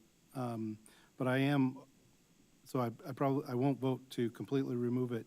But I am open to talking about reducing it or talking about not defining the location. I understand that one person may not be able to do this, so what I'm suggesting is what I think I suggested previously, which was this being reduced to 2. At this point, the only option I have is remove it completely or leave it in as it is. I'm not comfortable with either of those alternatives, so I'm not going to vote to remove it completely, and hope we can talk about other possibilities. I'd like the chair back. I'll take the chair back, thank you. There's yours. Any other discussion? Seeing none, are we ready to vote? And so, yes, Chris? Point of order, just, could you repeat the exact motion? that I we're will be voting? very careful to do so. Thank you. Thank you for asking. So this motion is to remove both the funding for 3 community relations officers and the funding for the location somewhere in the Philo Road area. So if you vote affirmatively, you're voting to remove this from the budget. Is that clarity for everyone? Okay. Can we have a roll call vote, please? Ms. Wu, No. Mr. Evans, Yes. Ms. Hersey, No. Ms. Colacetti, Yes. Ms. Wilkin, Yes. Mr. Quisenberry, No. That is another 3-3 vote, and so that motion is tied and it fails. Yes, Mary Alice? I would like to make a motion that the community engagement team go from 3 to 2 officers.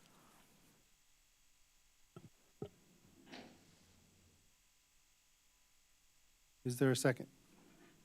I'll second that. Seconded by Sharice. Discussion?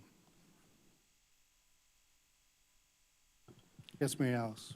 So I said a lot about this when we talked about it last week, just to, in case people didn't hear, what James had said, which is putting together a program with one person is really not good. It's very expensive for us to put 3 officers down there. So I'm willing to do this at 2, and that's all I have to say. Thank you, Mary Alice. Sharice? And to kind of piggyback off of what Mary Alice said, I do agree with Jaya that there are several other services that are available to people.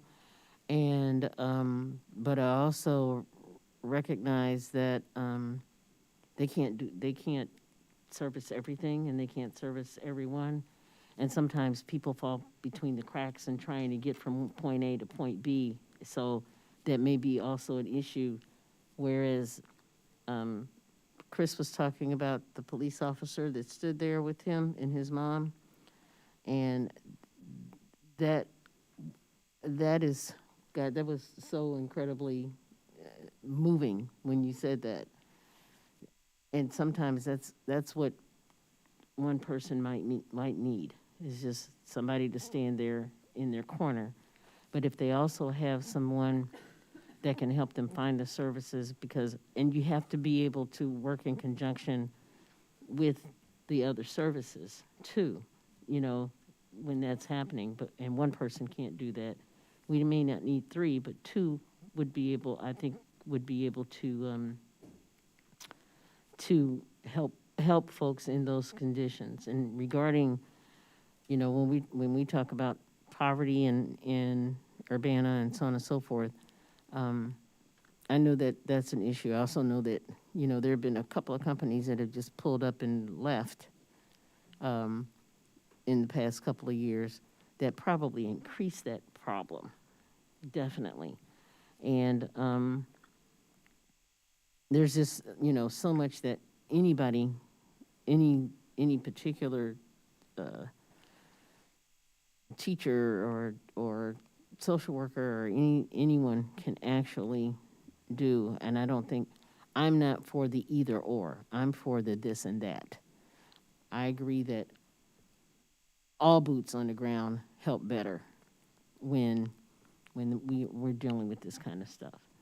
So I think it would be important for at least to have 2 officers putting together programming for that. That's not something that one person can do and then be expected to do it by themselves, or no one at all. And then, of course, we're right back at the starting point. We're right back where we are.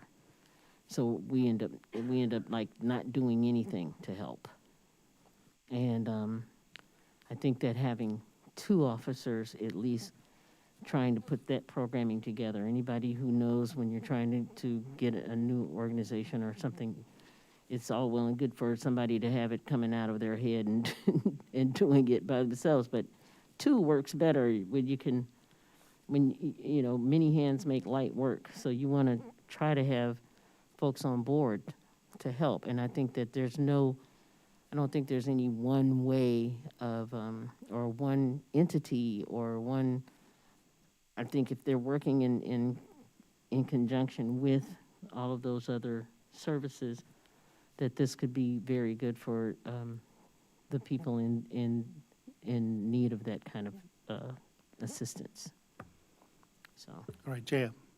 Yeah, so I think a few things. One is, and I think this is something that is really important to say, I do think that there is a role in law enforcement responding to a lot of domestic violence situations. I know that's something that a lot of folks don't feel comfortable with, and there are situations where it can make it worse.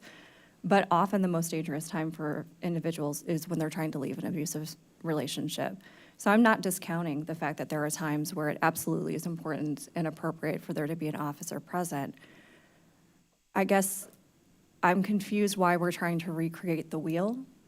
Why are we adding additional infrastructure expenses instead of investing in the expertise that we have in those areas? You know, I think as we go through this and go back and forth, I don't want to sound like a broken record, but I think that our community members having an ability to say what safety means for them, what support they need, is something that they deserve. I think that being able to be clear about which roles we're asking people to step into based on their expertise, based on what is needed.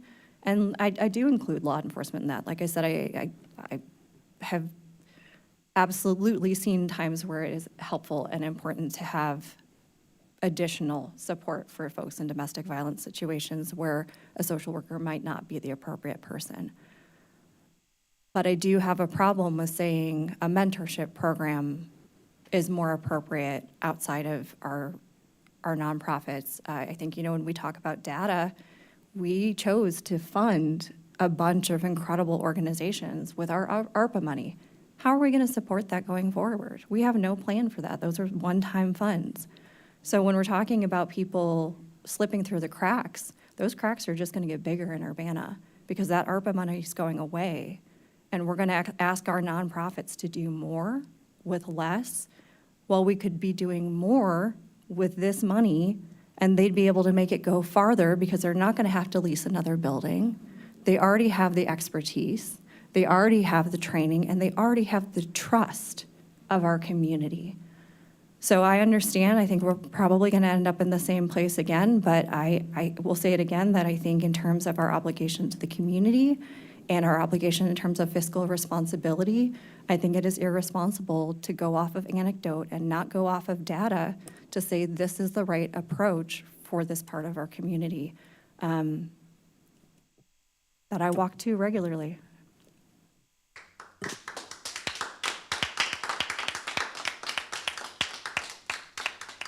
Any further discussion? I Grace? do. Yes, thank you. I agree with what Jaya has just expressed, and I also want to acknowledge the potential harms of an increased police presence, both financially and physically, emotionally, mentally, scarred with a felony for life. There are very clear national statistics, and I imagine in Urbana, although I don't have that to point to, of crime and drug use being equal amongst demographics and being criminalized disproportionately. We still see racial disparities in the use of force report from 2023 in the Urbana department. And so I guess the question in here to the police department is, how will this program avoid over-policing in that area?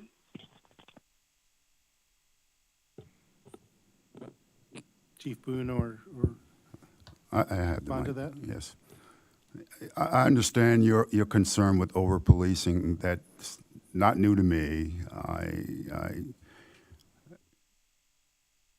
recognize that police are there to have a partnership with those services that are already providing services. But what I've learned is through the lens of law enforcement and the lens of nonprofit, particularly in locations of poverty, as a force multiplier, the outcomes are better. Your concern about over-policing, that would only occur through practices and patterns. I had not seen that in that area. What I have seen is that that area has been neglected. And because it has been neglected, people are responding from a position of no hope. And they are doing things, unfortunately, sometimes that require a law enforcement response. I suggest working collaboratively, we can yield some of those responses working together. My term of over-policing looks like the 1990s, in which there was a war on drugs, there was a model of crime management where you stopped everybody in the community, and all that did was alienate that community towards you. When I use the phrase surgical deployment, that is not a military phrase. That is a phrase based on stopping and interviewing the people you know based on data that are driving crime. Because the moment you interface with someone that's just minding their business, you've lost that community. And again, I'm going to refer to my history. I was the first police chief to bring in the Center for Policing Equity in Norfolk to address over-policing and disparities. Folks, I've done a lot of brave things as a police chief. The first to develop a policy regarding transgender individuals in their relationship with police chiefs. I did it because I come from those environments. This isn't new to me, but I understand your concerns because you don't know me. You know your history, and I have to respect that, but you have to have some form of respect for my experience as well. So I don't know what else you want me to answer. I don't embrace over-policing. That's a flawed policy.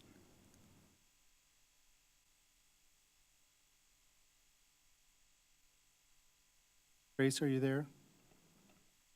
Oh, sorry. Yeah, I was muted. No. Mr. Quisenberry? Yes. So that's 3 votes yes, 2 votes no, and 1 abstention, so that change has passed. Mary Alice? Yeah, I'm trying to be respectful of the fact that we are going to need funds for response. And so while I can see the need right now in the police department to have people go out and take reports and so forth to alleviate some of that burden, I do recognize that that is part of what we're talking about with the alternative response.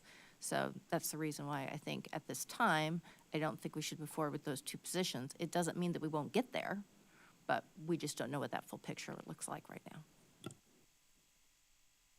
Further discussion? Grace? I agree with holding off on this so that we can come up with something better in the future. Thank you. All right. Mary Alice, can you take the chair? Sure, I'll take the chair, and the chair recognizes James. Yeah. I'm gonna support this motion to remove these for basically similar reasons to what Mary Alice describes, that I think this is part of the answer that we do not have yet, that we need to investigate. I would further, although that's not part of the motion, I would further ask that when we get to the point where we've cut enough funding to have a balanced budget to Elizabeth's satisfaction, that if we are releasing further funds, I would even like us to consider putting those funds in addition to that $105,000 as a part of ongoing implementation for that. It's not relevant necessarily to this particular vote, but as we free up funds and have some headspace there, I would be supportive of increasing that amount beyond the 105.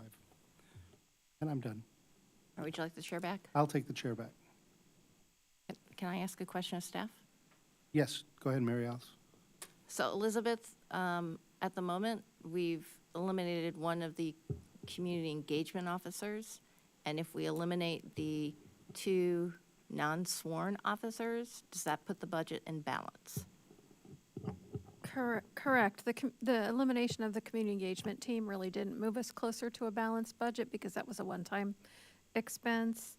But this change would get you within that 98.5% limit for For recurring reoccurring. expense.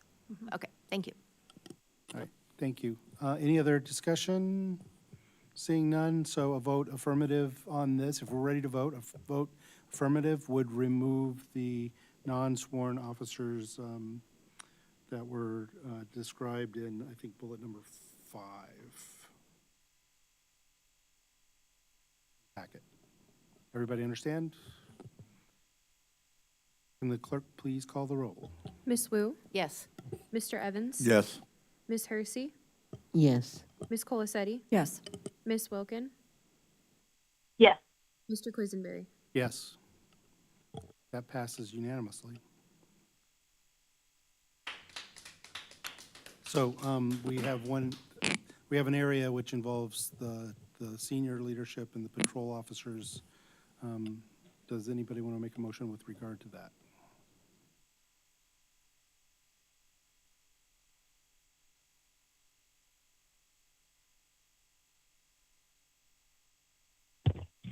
I would move that we add the 2 new leadership positions, deputy chief and training sergeant, and no new patrol positions until we figure out what the impacts would be. Right, thank you, Grace. Is there a second? I'll second that. That has been seconded by Sharice. Discussion? Grace, did you want to speak to your motion? I feel like I've exhausted that point, that Okay. we don't know how many patrol officers would Just- reduce overtime. Just always want to give you a chance since I can't see your hand. I appreciate it. Thank you. Yes, Sharice. I'm seconding that because I think it's important to have good leadership regarding how our police officers. Actually, point of order, Grace, your motion was to add those items, but they're already in. So I guess the sense of your motion is to only add those 2 and not the currently 3 additional patrol officers that's in the proposal. Is that correct? Yes, I think that would be the same way to say that, no additional patrol officers. Okay, so, yes. So it's about removing the 3 additional patrol officers as opposed to changing the proposal with regard to the leadership positions. Yes. I just want to clarify that. Thank you, Carol, for pointing that out. And I'm still And your seconding. second's still okay? My second is still okay, and I'm saying that because I really think that that it's important to have good leadership with the officers that we have. I wish we could add 3 patrol officers because I think that would be helpful regarding response time and officers getting from point A to point B. I don't want to burn out the officers that we have, the patrol officers, but we've had one deputy chief that's been interim for quite a while. And I'm hoping that having a training sergeant, which means that he will be riding along with he'll be riding along with the neophyte officers, patrol officers that we have.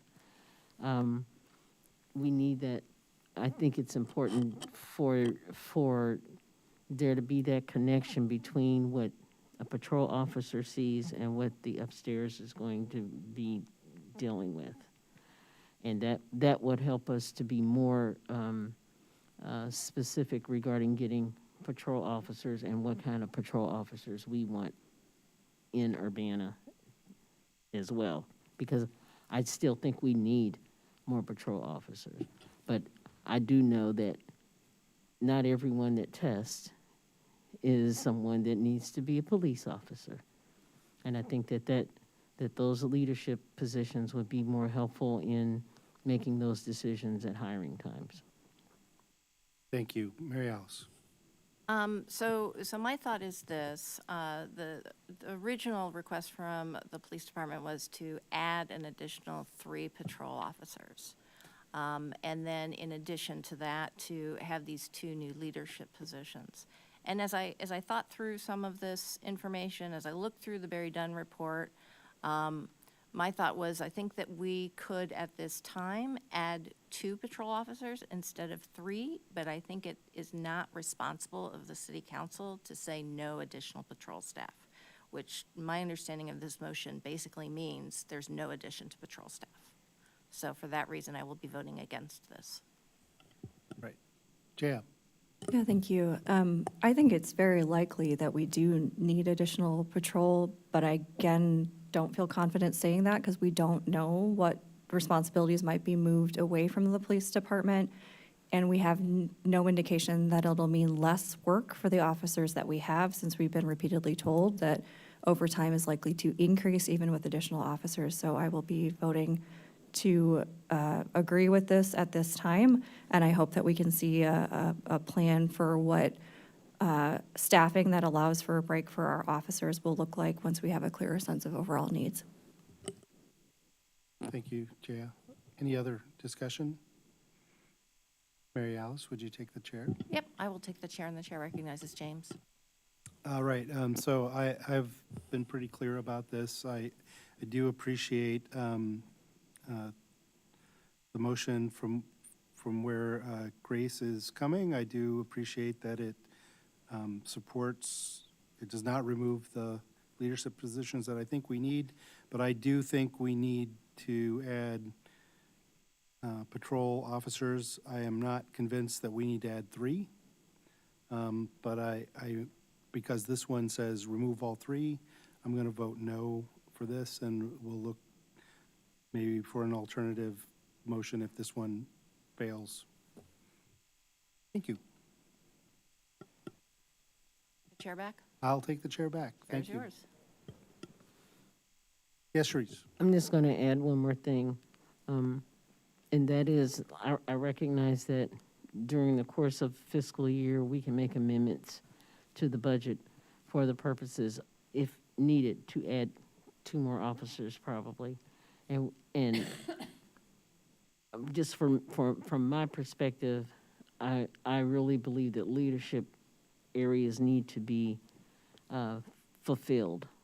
And so that's the main reason why I went along with Grace's motion, why I seconded it, because I know that we can, if the time is needed, or if the money is needed, amendments can happen. And if this gets us closer to the budget or even below, what we need for a balanced budget, we may have some wiggle room. So that's what I'm hoping for. Right, thank you. Nick, Mary Alice. So my thoughts on this matter are that, yes, we can absolutely do a budget amendment down the road. There are differences in terms of voting, so the number of votes that you need in order to pass a budget is different than the budget amendment. So you need a supermajority for a budget amendment and a simple majority for a budget. My other thought is that we've had people kind of interim in some of these leadership positions, and so I feel like they are very well acquainted with what staffing they already have and have been involved in those hiring decisions. So I think giving some additional patrol staff would be beneficial to the police department. I said 3 is a lot, just like I said 3 is a lot for community engagement, but to give them no patrol staff, I don't think is the way we should be going. Any other discussion? Are we ready to vote? So again, this item is a motion to remove the 3 patrol staff that I don't think we have a particular item that had this as, I guess it's, No, it's in there. actually, it's the middle one, isn't it? It's bullet point 3, which said, do the deputy chief training sergeants, but no additional patrol staff. So it's equivalent to what that one described. So when you vote yes, you're voting to remove the 3 patrol officers from the budget. Everybody clear on that? Or did I make it more confusing? Okay. Clerk, can you please call the roll? Miss Wu, No. Mr. Evans? Yes. Miss Hersey? Yes. Miss Colacetti? Yes. Miss Wilkin? Yes. Mr. Quisenberry? No. That passes 4-2. So those are removed. I believe, Chris, I want to check with you. I think we've addressed all of the items that were on the list. Are you comfortable that we've done that? And so we can come back to the amended main motion that has been adjusted. This is the last opportunity anybody has to make any other suggestions of changes. I wouldn't recommend it at this point, but it is that opportunity. Otherwise, we would be ready to vote to pass this budget on to City Council next week, where we will talk about it again. Yes, Jan? I just wanted to come back to the point that you raised, and I know we might not have a number right now, but to clarify, I also would support, as we look at what will keep us within our fiscal policies, allocating additional savings from these adjustments towards a fund for alternate response, as previously described. Thank you.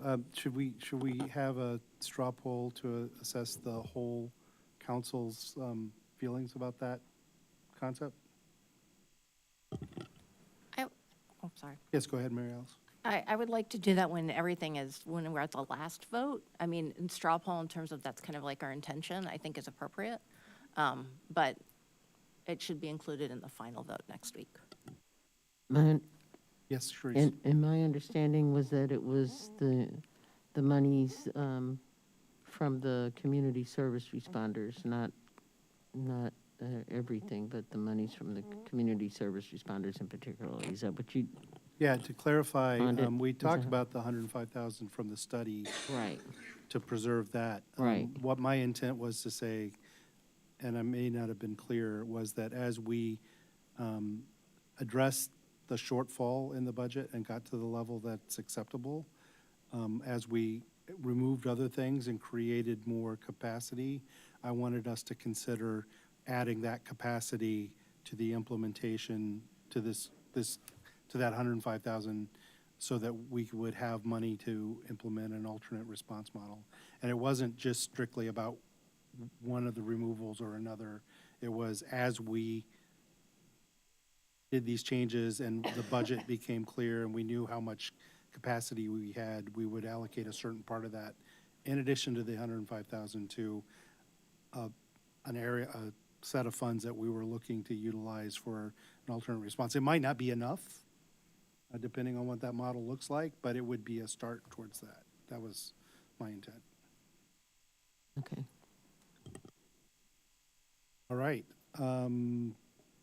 Grace, any further discussion?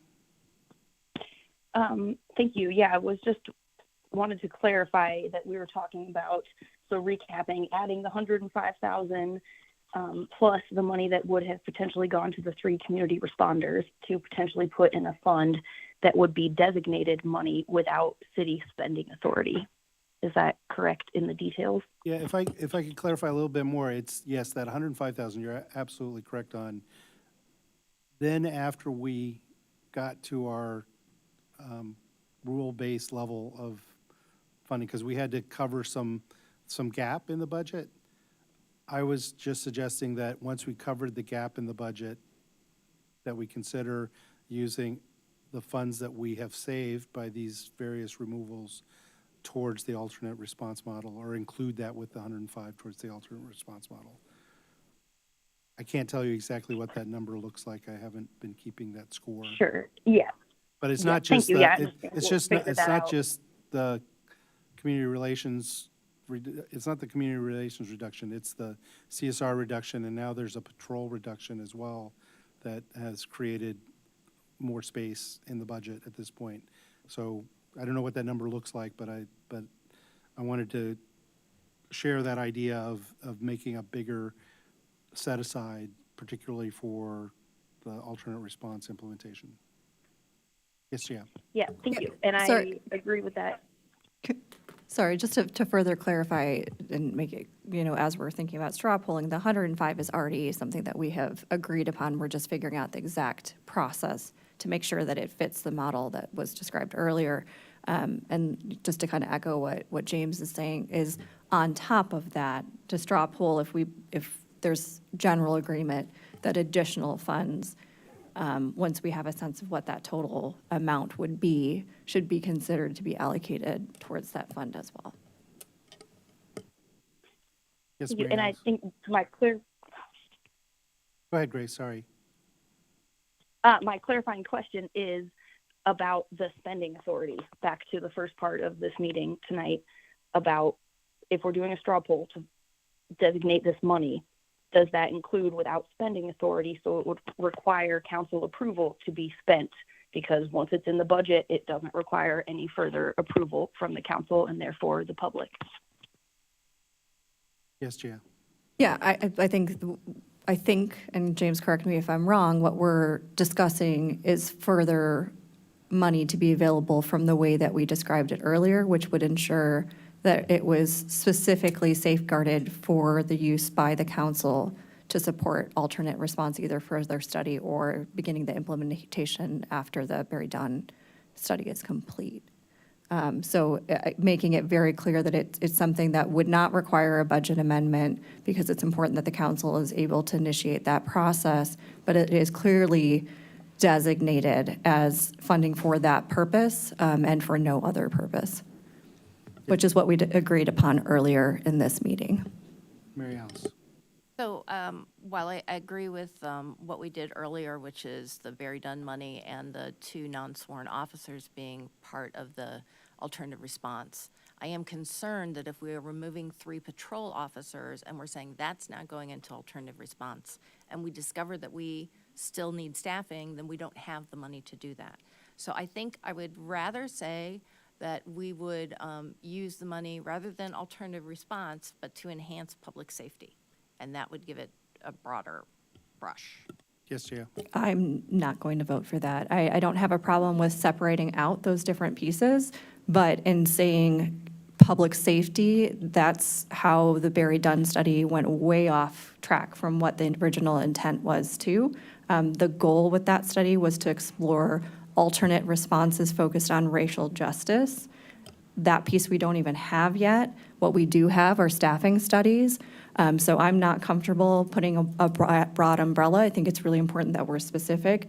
I think as we're straw polling, we can certainly make that argument of separating out, a discussion around funding where, certain funds would be considered for putting into additional support for community, for alternate response rather, and maybe not defining what the remaining amount is for, if you're talking about the patrol positions, to retain that flexibility. I can totally understand that, but I'm not going to change what I previously recommended in terms of the language that we all agreed upon, because I don't trust that it's not going to end up just going to further policing or some other purpose, because the definition of public safety in this community, or at least the way it has been implemented through the city, has really focused on police and fire. And while those are definitely part of public safety, there are a lot of other pieces that our community means when we say public safety. So I hear what you're saying. I don't have a problem with differentiating which funds we're suggesting are held aside, but I will not be changing the terminology that I previously used.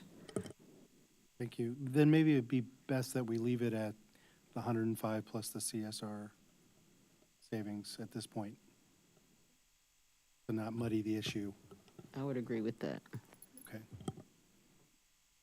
Yes, Carol. I do just want to make sure that we're all on the same page about, I understand your intent, right, of what you just articulated about wanting to have this money set aside for, the specific alternative response, and that you would like it to require council approval and not a budget amendment. And what we agreed to do is try to figure out a mechanism for that. I just want to be clear, we haven't figured out a mechanism for that, but we understand the intent, and we will, I just wanted to make sure that people understood that we're not quite there yet. Yeah, thank you. I was thinking that as we were talking about this, but we haven't figured out the model exactly yet. Yes, Jan? Yeah, I do think that's important to say, but I also think it's important that it is somewhere in whatever is passed as a binding portion of this budget ordinance, that money is particularly set aside. And I know that's a tight turnaround time. I'm not exactly sure what that process looks like, but I think it has to be something that is binding in this budget. All right, thank you. All right, now are we ready to vote to send this to City Council? So we're voting on the budget as a whole with the changes that we've made tonight to be sent to City Council, to be put on the regular agenda for discussion at City Council next Monday. Everybody clear on that? So affirmative means send it to council. That James, point of order, were we going to do a straw poll on adding the 3 community responders to that pot set aside? I don't think we did that. We can. It did seem like everybody here was on board with that, Grace. If you're on Okay, board, if that's what we're if counting you're as on a straw board with poll. that, Yep, I am. then we're all on board with that. Okay, great. Thank you. It wasn't an official thumbs up, thumbs down straw poll, but I did hear support from everybody here. And now I have it from Grace. All right, so, yes, Sorry, to clarify, this is with no recommendation at this this point? is no recommendation. Correct, Yep. So there will be still opportunity to discuss fine tuning. All right, clerk, can we have another roll call, please? Ms. Wu, Yes. Mr. Evans, Yes. Ms. Hersey, Yes. Ms. Colacetti, Yes. Ms. Wilkin, Yes. Mr. Quisenberry. Yes, that passes unanimously. Thank you for that work. I know that was a long discussion, a lot of rabbit holes to go down with regard to that, but I do believe everybody has been able to share their feelings and have their questions put out there and come to a vote. So I hope we're satisfied that we have worked the process as best we could. We have one more thing on the agenda, which I have to find here. We have a discussion regarding municipal electric aggregation agreement authorization. Can I clarify that there is still council communication at the end of this meeting for There anyone is. who would want to stay, just to clarify?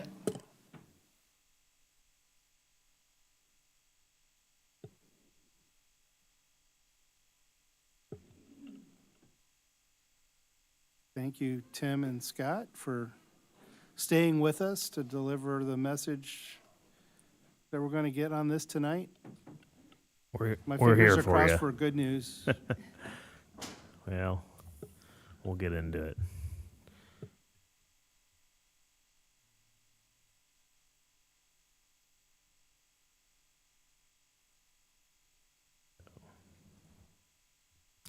All right, I'll just give a brief introduction, then I'll kind of turn it over to Scott. Pretty much we're coming in to talk to you about our municipal electric aggregation. We're coming up on the end of this cycle. And the big picture here is this has been a program that we've had for a long time. We just wanted to share some history of that and just kind of go through what this is, some of the market volatilities here, and why we would like some direction from you guys on how we proceed in the future. And I'll let Scott take it from here. Good evening, Mayor and Council. We've talked about aggregation in the past, but we haven't done a deep dive on what it is and how we operate this program in a while. And so we thought we would spend a little bit more time than we usually do. First, some terminology.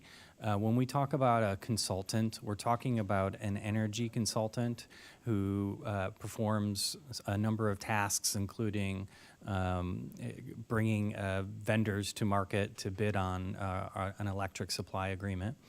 When we talk about a vendor or a supplier, we're talking about a company that that provides electricity supply. In our state, electricity delivery is a regulated utility, a monopoly regulated utility, Ameren, Illinois, in our area.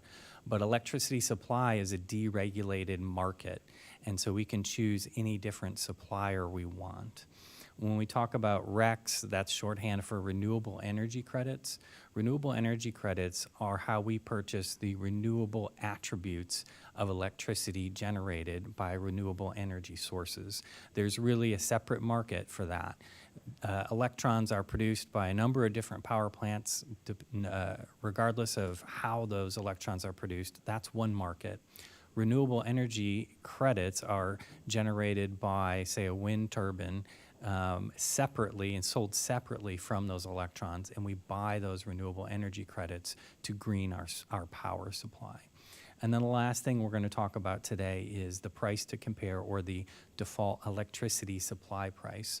If you move into, if you turn on electric service in Ameren territory, and you simply take no further action, you will be defaulted into a certain electricity supply.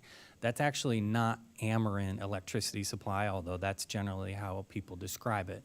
In fact, the state of Illinois has an Illinois Power Agency that buys electricity, passes it through Ameren and ComEd at no additional markup. And that's referred to as default electricity supply price to compare, and somewhat incorrectly, the Ameren supply.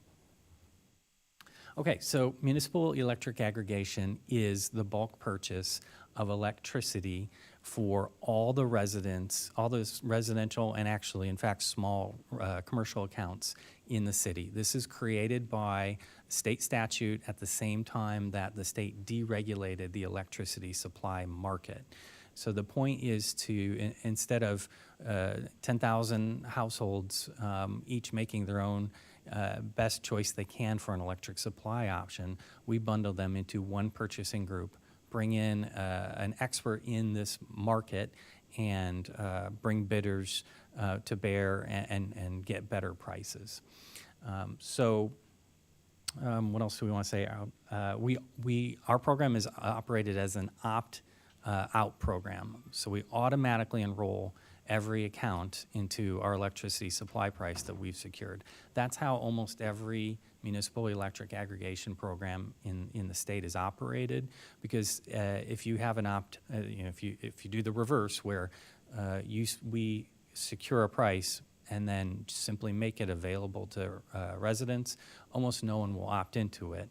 They will stay on the default electricity supply price, or they may be subject to some bad offers by phone or email or at the door. We're working on a draft press release on that right now. We've published one a year and a half ago, and we're working on dusting that off and publishing that again to remind residents. Although we are enrolling all of our residents in an electricity supply option or offer, they still only receive one power bill from Ameren. So anyone can look at their Ameren bill. You go down the left-hand side and you look for electric supply, and that's where you will find what supplier you're on. If you stayed on the default electricity supply, it'll say BGS, Basic Generation Service. If you're on aggregation, it'll say that. If you've chosen a different retail electric supplier, that will also be listed there. So that's on your Ameren bill. You're only going to get one bill. Let's see. Go to the next one. So this chart shows the entire history of the municipal electric aggregation program in Urbana.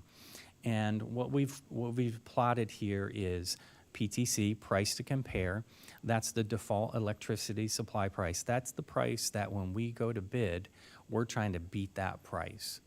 And that's published in the old days, when things were stable in this program and in this market.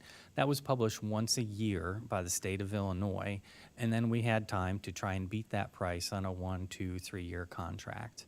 But we would have a lot of price certainty in terms of that price we're trying to beat. The red line is the MEA, Municipal Electric Aggregation Price. That's the price that we secured, auto-enrolled all of our residents into, sent them a letter saying, we're doing this for you, but you can opt out now if you want, choose a different supplier, or stay on the default price, or you can opt out at any time during our 1, 2, 3 year contract period. And then you can see the averages over time. Yeah, and just a big takeaway from this chart is that over time, the MEA program has been successful. We've saved money over time. But as you can see, you know, in the last few years, there's more volatility in this where the market price is harder to lock in, and we'll go into a little bit more detail on that. This is another way of viewing all of our data. Again, you can see the increased market volatility in the later years. The green line is our annual savings, so all of our participants in aggregation, what those annual savings are. And you can see that there were years where we had a net loss that collectively we would have saved more money if we hadn't been in a contract. But of course, you can't rescind a contract just because you're not winning in it, you know, for the last 3, 6, 9 months of the contract. The blue bars represent the cumulative savings of this program over time, and you can see those dipped below positive at one point, and then came back to $3 million in year 2022. It was an astounding year. Saved $3.5 million total for ratepayers that year. So you can see that there is a market price for electricity. The state is out there making big buys from time to time, passing that through to Ameren and ComEd. We're out there making smaller buys on a different time frame, working to get better pricing and beat that price to compare. Here you can see that what we're showing here is the implications for our green power purchases. I mentioned renewable energy credits is how we green our power supply. That's an important component in our greenhouse gas reduction strategy for the entire community, for the city of Urbana.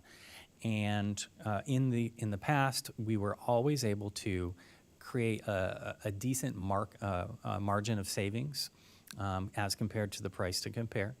And then we took a portion of that savings and we bought renewable energy credits with all of our electricity supply. And there was always this healthy margin, and we were always able to buy renewable energy credits covering 100% of our supply.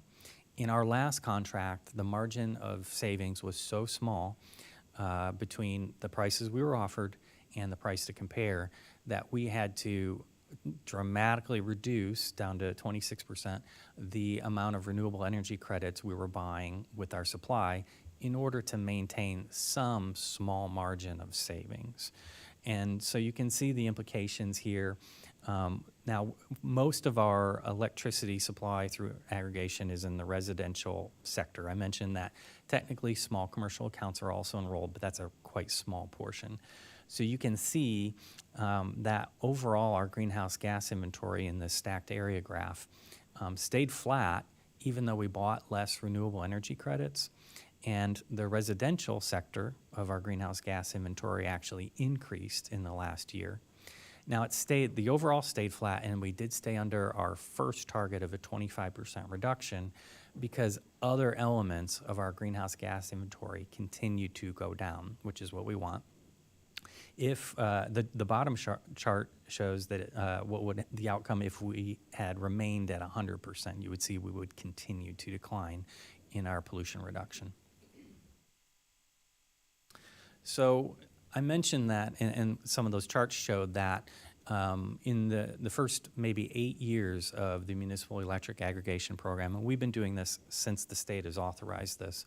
In the first 8 years, things were fairly stable, and we always had a decent margin of savings that we could count on. A lot has changed in the energy market, both the private participants and also the regulations. State and federal regulations have changed. International trade and politics have changed. Enormous changes in the natural gas markets and the export of natural gas. That's important because a lot of electricity is made from natural gas. The price to compare that we're always trying to beat, As I mentioned, that used to be fixed for 12 months at a time. Recently, the state has gone to both a summer and a non-summer rate, so 2 different prices throughout the course of the year, one 4 months, one 8 months. And there was even a moment, I don't remember if it was 2021 or 2023, where the state changed prices that they had published even more frequently than that. We've also been working to support the adoption of on-site or rooftop solar in our community as a clean power option. And, that's electricity that would not be enrolled. It'd be produced on site, so it's not enrolled in municipal electric aggregation.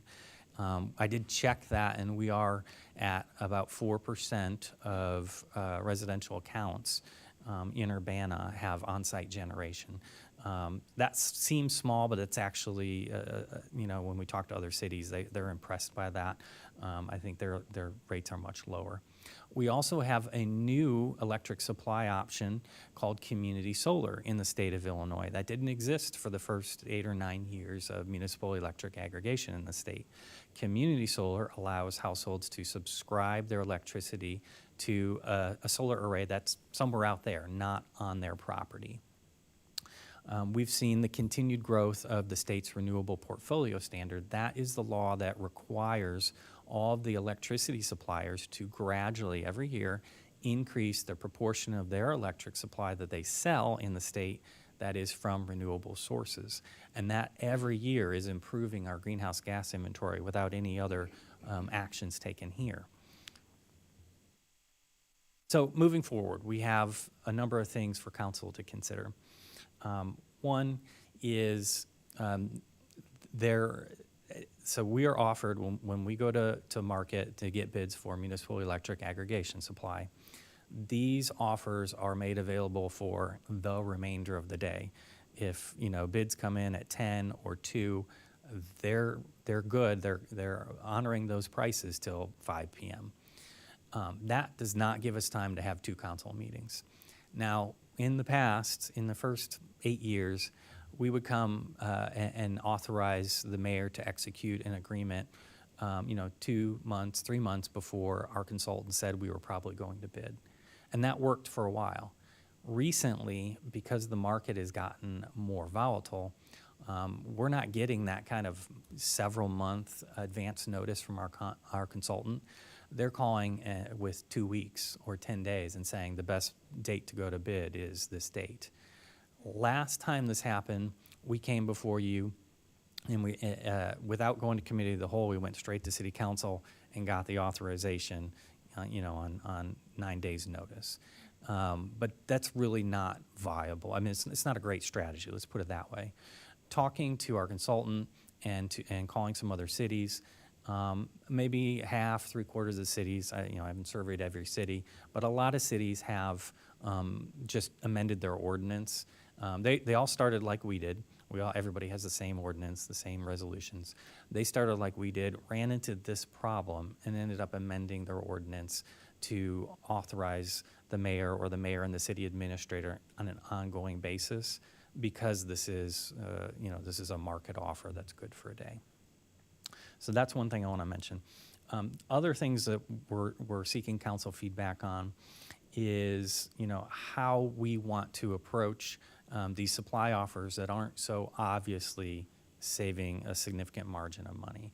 If we have to give up, I haven't even mentioned, in the old days we would get low electricity prices, buy 100% renewable energy credits, and take a city fee that would offset all the staff time for this program. We reduced our renewable energy credits proportion, and we zeroed out our city fee in the last contract. So these are different mix and match choices that we want to get some feedback on. There are a couple of options here where we can say we only want a supply offer if it's cheaper than the price to compare after we've added the cost of supply, the consultant fee, the renewable energy credits, and the city fee. If we can't get it all, we'll pass. Or we can say, supply plus consultant fee plus the renewable energy credits. If that's cheaper than price to compare, we'll take that deal. Or, hey, if supply plus the consultant fee is cheaper than the price to compare. It's just an energy deal. It's not a renewable energy project. We'll take that deal. You know, these are different mix and match options that we want to get some feedback from council on. Yeah, and just to kind of put a pin in all of this stuff is there's a lot of different things here. There's just, it's not dissimilar to playing the stock market. So we wanted to get some feedback from council so that we're not making decisions that aren't within your interest. You know, the last cycle, I believe we were just a scotch under the price to compare with buying some renewable energy credits still. And the question coming into this next cycle is, where are we going to be, and are we willing to continue down that path, or is there a point where we're going to say no? There are things like never accepting the supply and consultant fee over to the price to compare, but if we're doing that and buying some renewable energy credits, it's economical versus environmental benefits for consideration. And these aren't specifically hard and fast, but we felt like these were good things to focus on because we wanted to try to alleviate subjectivity at the time of bid. We didn't want things, you know, we can do our energy broker, you know, they could do modeling and stuff, but we don't know that it's going to be right. We don't know that it's going to be wrong. So we wanted to kind of pin things down to things that were available at the time of bid with direction from you guys, so we knew how to act in those moments. All right. Do we have questions or comments? I have a question. Go ahead, Grace. Are you just asking for kind of informal guidance here, or would this be the guidance you would use to make an official purchasing policy on it? I guess I'm just not understanding the steps here or what level of formality we're talking about. Sure, we're not asking for action tonight. Mostly this is formalizing this with you guys. We'd like some feedback from you guys, and probably sometime in the next month we would tailor either a resolution or a modified ordinance or something to that effect that, based on your guys' kind of general thoughts, helped guide the development of that. Yes, Sharice. I want to say, I don't know if it was last year or a couple of years ago, because you were talking about the variable fees that were going on rather than being, and I know that that happened a lot, and residents dropped out of the aggregation program because they're like, we're paying more than what's out there. But they did that, and then like the next month, the people that they had signed on with would raise the fee or raise something else. Is that still going on? So one of the reasons that we do this program, we solicit competitive prices, we auto-enroll all of our residents, and we give them an option to opt out, is we expect that communities that don't have a municipal electric aggregation program are going to get a lot more attention from bad offers, from bad electricity supply offers like what you're describing, where there's a low introductory price and then it balloons after a month or 3 months or whatever. Mm-hmm. We think that our residents are going to get a lot more of those offers made to them if we don't have a program that's already enrolling them in aggregation. So if they opt out and they end up with one of those bad offers and they decide to opt back, can they opt back in if they need to, if they want to? Yes, Okay. but they're going to be subject to the terms of that contract, which may have, an early cancellation penalty. Okay, so I just wanted to understand that, and the other thing I wanted to ask, because I had a constituent call me and she said she'd gotten this postcard and she was like highly upset. She didn't want to be in it, and my advice to her was, well, you don't have to be, call Ameren and opt out. Is that how that can happen? Or if she doesn't send back the postcard saying she wants to opt out, shopping for electricity, I call Ameren and they have to tell you what the prices are for different electrical suppliers. So to opt out, folks are going to contact the supplier, and there's 3 ways to do it.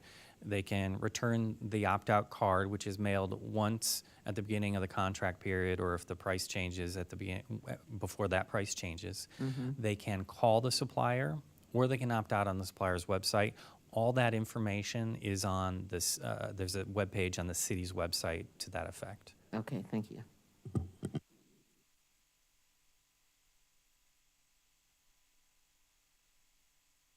So how would you like Mary Alice. for us to give you, I feel like I'm going to have to watch this again to just really kind of Yeah. understand it. So do you want us to email you? What is the direction for us? Yeah, to I think that would be appropriate. It gives you guys some more time to digest this stuff. You know, we don't need direction this evening, but, you know, ideally, we'd like to get direction, I would say, by the first week of July. Yeah, I'd like to come back in July with the authorization for the, last year, I think we authorized both the mayor and the city administrator, figuring that, you know, one may be out of town, the other can execute the supply agreement, just to make sure there was someone, you know, again, we have something like 2, 4, 6 hours to execute this agreement. So I was hoping to come back in July. Our broker is ready to take another group of cities to market. So I'd like to come back in July with a resolution authorize the mayor to execute agreement, and also a resolution renewing a service contract with the consultant. And those will be, you know, coterminous. They start and end at the same time. So we don't, the consultant gets paid as part of the flow of the deal. And so if we don't accept a retail supply agreement, we don't pay them anything. And then also their payments end when our contract ends. All right, so we will give you feedback. One thing I did want to confirm based on our conversation this last weekend, Scott, the city of Urbana, staff of the city of Urbana will never show up at a residence door offering them municipal aggregation or group solar installation or so forth. If somebody has someone show up at their doorstep, they can count on the fact that that's not a city. It's not a City of Urbana staff person, nor is it a City of Urbana vendor or contractor or partner.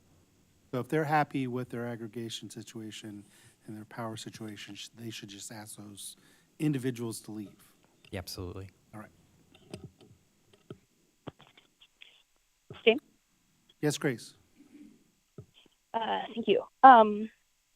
Yeah, I think more time to think about this will be helpful. It sounds like Scott and Tim, y'all are on the right direction, and I'm, you know, very interested in your recommendations and have confidence in that.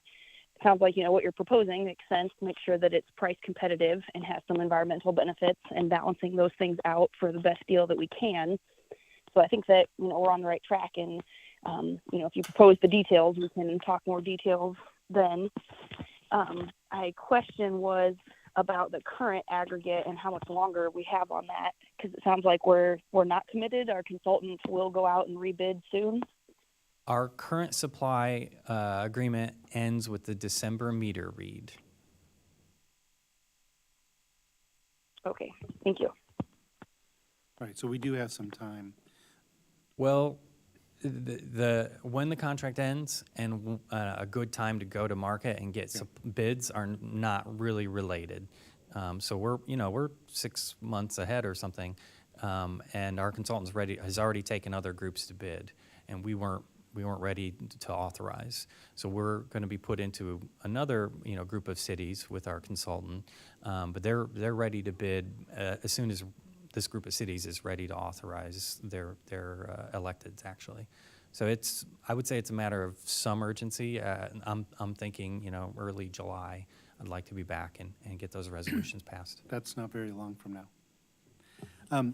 One other thing, it felt like to me that at some point, because of the market and the way things are panning out, that a slightly lower than 100% renewable rate might actually have more participation, and so in the long run result in more use of renewable energy. Is that a fair way to look at how that dynamic is playing out? The way we approached it the last time, where we had this small margin of savings that we weren't able to, or we chose not to buy as much green power, is this. We view the program as being dependent on having savings, and that the savings buy the renewable energy credits. So if the program can't generate enough savings to buy the maximum amount of credits, then we buy less. Now, theoretically, we could take a price that's higher than the price to compare so as to buy, more renewable energy credits. But we don't think that would be well supported. And of course, as you described, if we're higher than the price to compare, some people will research that and opt out of our program and go somewhere else. Yeah, so in that sense, my tendency would be to pick the path that maximizes the use of green energy or supports the buying of the credits, even if it may be slightly counterintuitive to what we've thought of in the past as always 100%. At least that's my perspective. Any others? Great. Thank you so much for the presentation. Thank you. Thank you. And we'll send something to follow up with you guys via email too, just to prompt you, maybe even just a survey of give us your votes, something simple for you. Okay, thank you. All right, we are now at council input. Does anybody have anything to say? Mary Alice? Yeah, I just wanted to share with City Council and those who are still in the audience that I've been digging into some of the crime numbers, trying to find out what the trends are in Urbana specifically. And two things were revealed to me. One is that the federal government changed how we're reporting crime right around 2021. So they used to have uniform crime reports, which is everything before then, which was a subset of crime, violent crime, that all the cities were supposed to report to the FBI. Then they changed to, I'm going to pronounce it incorrectly, the NIBRS or the neighbors, right? NIBRS, which actually reports a lot more than what the uniform crime report was doing. And the transition for the city of Urbana was in 2022. And so 2022 numbers are not complete because they were transitioning between the different reporting cycles. I'm still digging into a couple of things because the state of Illinois reports even different numbers, which is kind of interesting. And I just wanted to, once I have all that kind of figured out to the best of my ability, I will send it out to City Council so you can see some of the things that I've been thinking through as we go through the different numbers that people keep presenting. So that's it. Thank you. Anyone else? Yes, Jaya? Yeah, so, I mean, I feel like I've said a lot over the last few weeks. I don't know that I have much more to add. I don't think where we are is representative of what we're hearing from our community, and I think that's disappointing for a city that says that our residents are at the top of the organizational chart. I did want to clarify that yesterday when I mentioned that I was disappointed in the size and comments that I was hearing, that was from folks up here, not from folks participating in public comment. I had a conversation with a community member earlier who was like, was that about us? No. I think it would be interesting if our mics were on all the time. I think there are times where we'll turn to each other and ask for clarification or, check and see how someone's doing because we are human. But I, in these years on council, have been very disappointed with the way some individuals respond to our residents' right to engage in the democratic process. So I did want to clarify that piece. I guess I would just encourage people to continue to participate, recognize that there's an election coming up, think about what your priorities are, and I remain committed to making sure that there is some sort of task force. I know we've tried that before, but it needs to actually happen. We need to make sure that our community members actually have a voice in what public safety means to them. That's something that people have been saying for a very long time. And as a council member, we can say we believe in that, we think it should happen. And I just hope that it actually does while we still are in this term, because I think our residents deserve to have their voices more participatorily heard.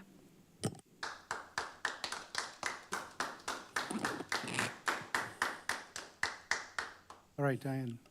I just wanted to assure people that, yes, the next step is the formation of a committee or a task force to guide us into the next phase of this report, which is to explore alternative response options, to engage in a whole lot more community discussion and get feedback, and then to work with the consultants to develop the choices that council will have to make in terms of what you want a public safety and alternative response model to look like. So this process is by no means over. We're just in the next phase.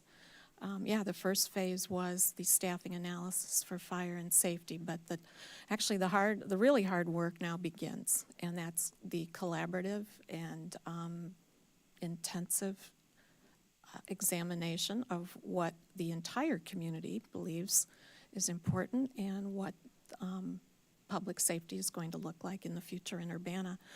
And as far as responding to the community, not everyone does come to city council meetings, not everyone even sends emails, but one of the reasons I go to so many community events, as many as I possibly can, is I find that, actually anytime I go to the grocery store, I find that people are way more comfortable speaking one-on-one outside this chamber, and that's where I hear from constituents from all over the city. and I am confident that what you landed on in this budget actually is a pretty good compromise, and it is a pretty good representation of the entire community as well. So again, our next steps are the creation of what we want our entire public safety response to look like going into the future, and we're going to need everybody helping with that. So thank you. Sharice. I just want to say that I was so pleased today to have such a very productive conversation with one of the input people from last night. And she and I talked for a long time. We didn't agree on stuff, but we respected each other's perspective on why we didn't agree. And that is something that needs to also kind of be considered. I enjoyed speaking to her, and I encourage anyone to call me on my cell, and I prefer to have that kind of input as well. My constituents that have issues, like I was telling Scott about the one with the aggregation, I've helped her before and gotten her input before about several things. So I have no problem with speaking to people that want to talk about any subject that comes up, actually. So, thank you. All right, Grace, did you want to say anything? Yes, thank you. Just ditto Jaya's comments and agree in some of the disappointment and frustration in this process over the years of looking into what community safety means and what we want in Urbana. And then also don't agree with the notion that the entire community is ever going to want or agree on anything. I think we have 37,000 some individual perspectives and beliefs, and I don't think that it's that simple or generalized to say that anything is what the entire community wants. I think that's all for now. Thank you. All right. Mary Alice, would you take I'll the take chair? the chair, and the chair recognizes James. Yeah, I did want to reiterate that my question with Scott about the aggregation thing, there are incidents going on in our community where individuals are coming door to door trying to sell energy, trying to sell solar programs, trying to sell solar installations, and they are not good actors. They are misrepresenting themselves. I've had constituents tell me that when they try to ask these individuals to leave or tell them they know they're not part of the city program, that they will get angry and aggressive. And so I do want people to be aware of that concern. That's not to say that there may not be people doing this appropriately and soliciting in a reasonable manner, but I do want everyone to be aware and alert and understand that it gets out of hand, you can ask for assistance with regard to that. I do want to thank staff and everyone who was part of making the lunch on the lawn today in celebration of Juneteenth, an event. It was a great event. It was much more pleasant than I expected from a heat standpoint because of the clouds and the wind. It was a good time to get together with city staff and others and enjoy a meal together. I also want to point out that this Saturday at Martin Luther King Park, we'll have the Jetty Roads celebration, Neighborhood Day, that runs from noon to 4. It's a great time. There's good food. There's good music. They'll be recognizing several individuals who have meant a lot to the community. So if you have a chance, it's going to be hot. It's going to be warm, but there will be a lot of tents and a lot of people out there. So come out and enjoy the community. And that's it. Do you want me to close? You can close this up. All right, with that, no further business in front of this committee. This meeting's adjourned. Thank you.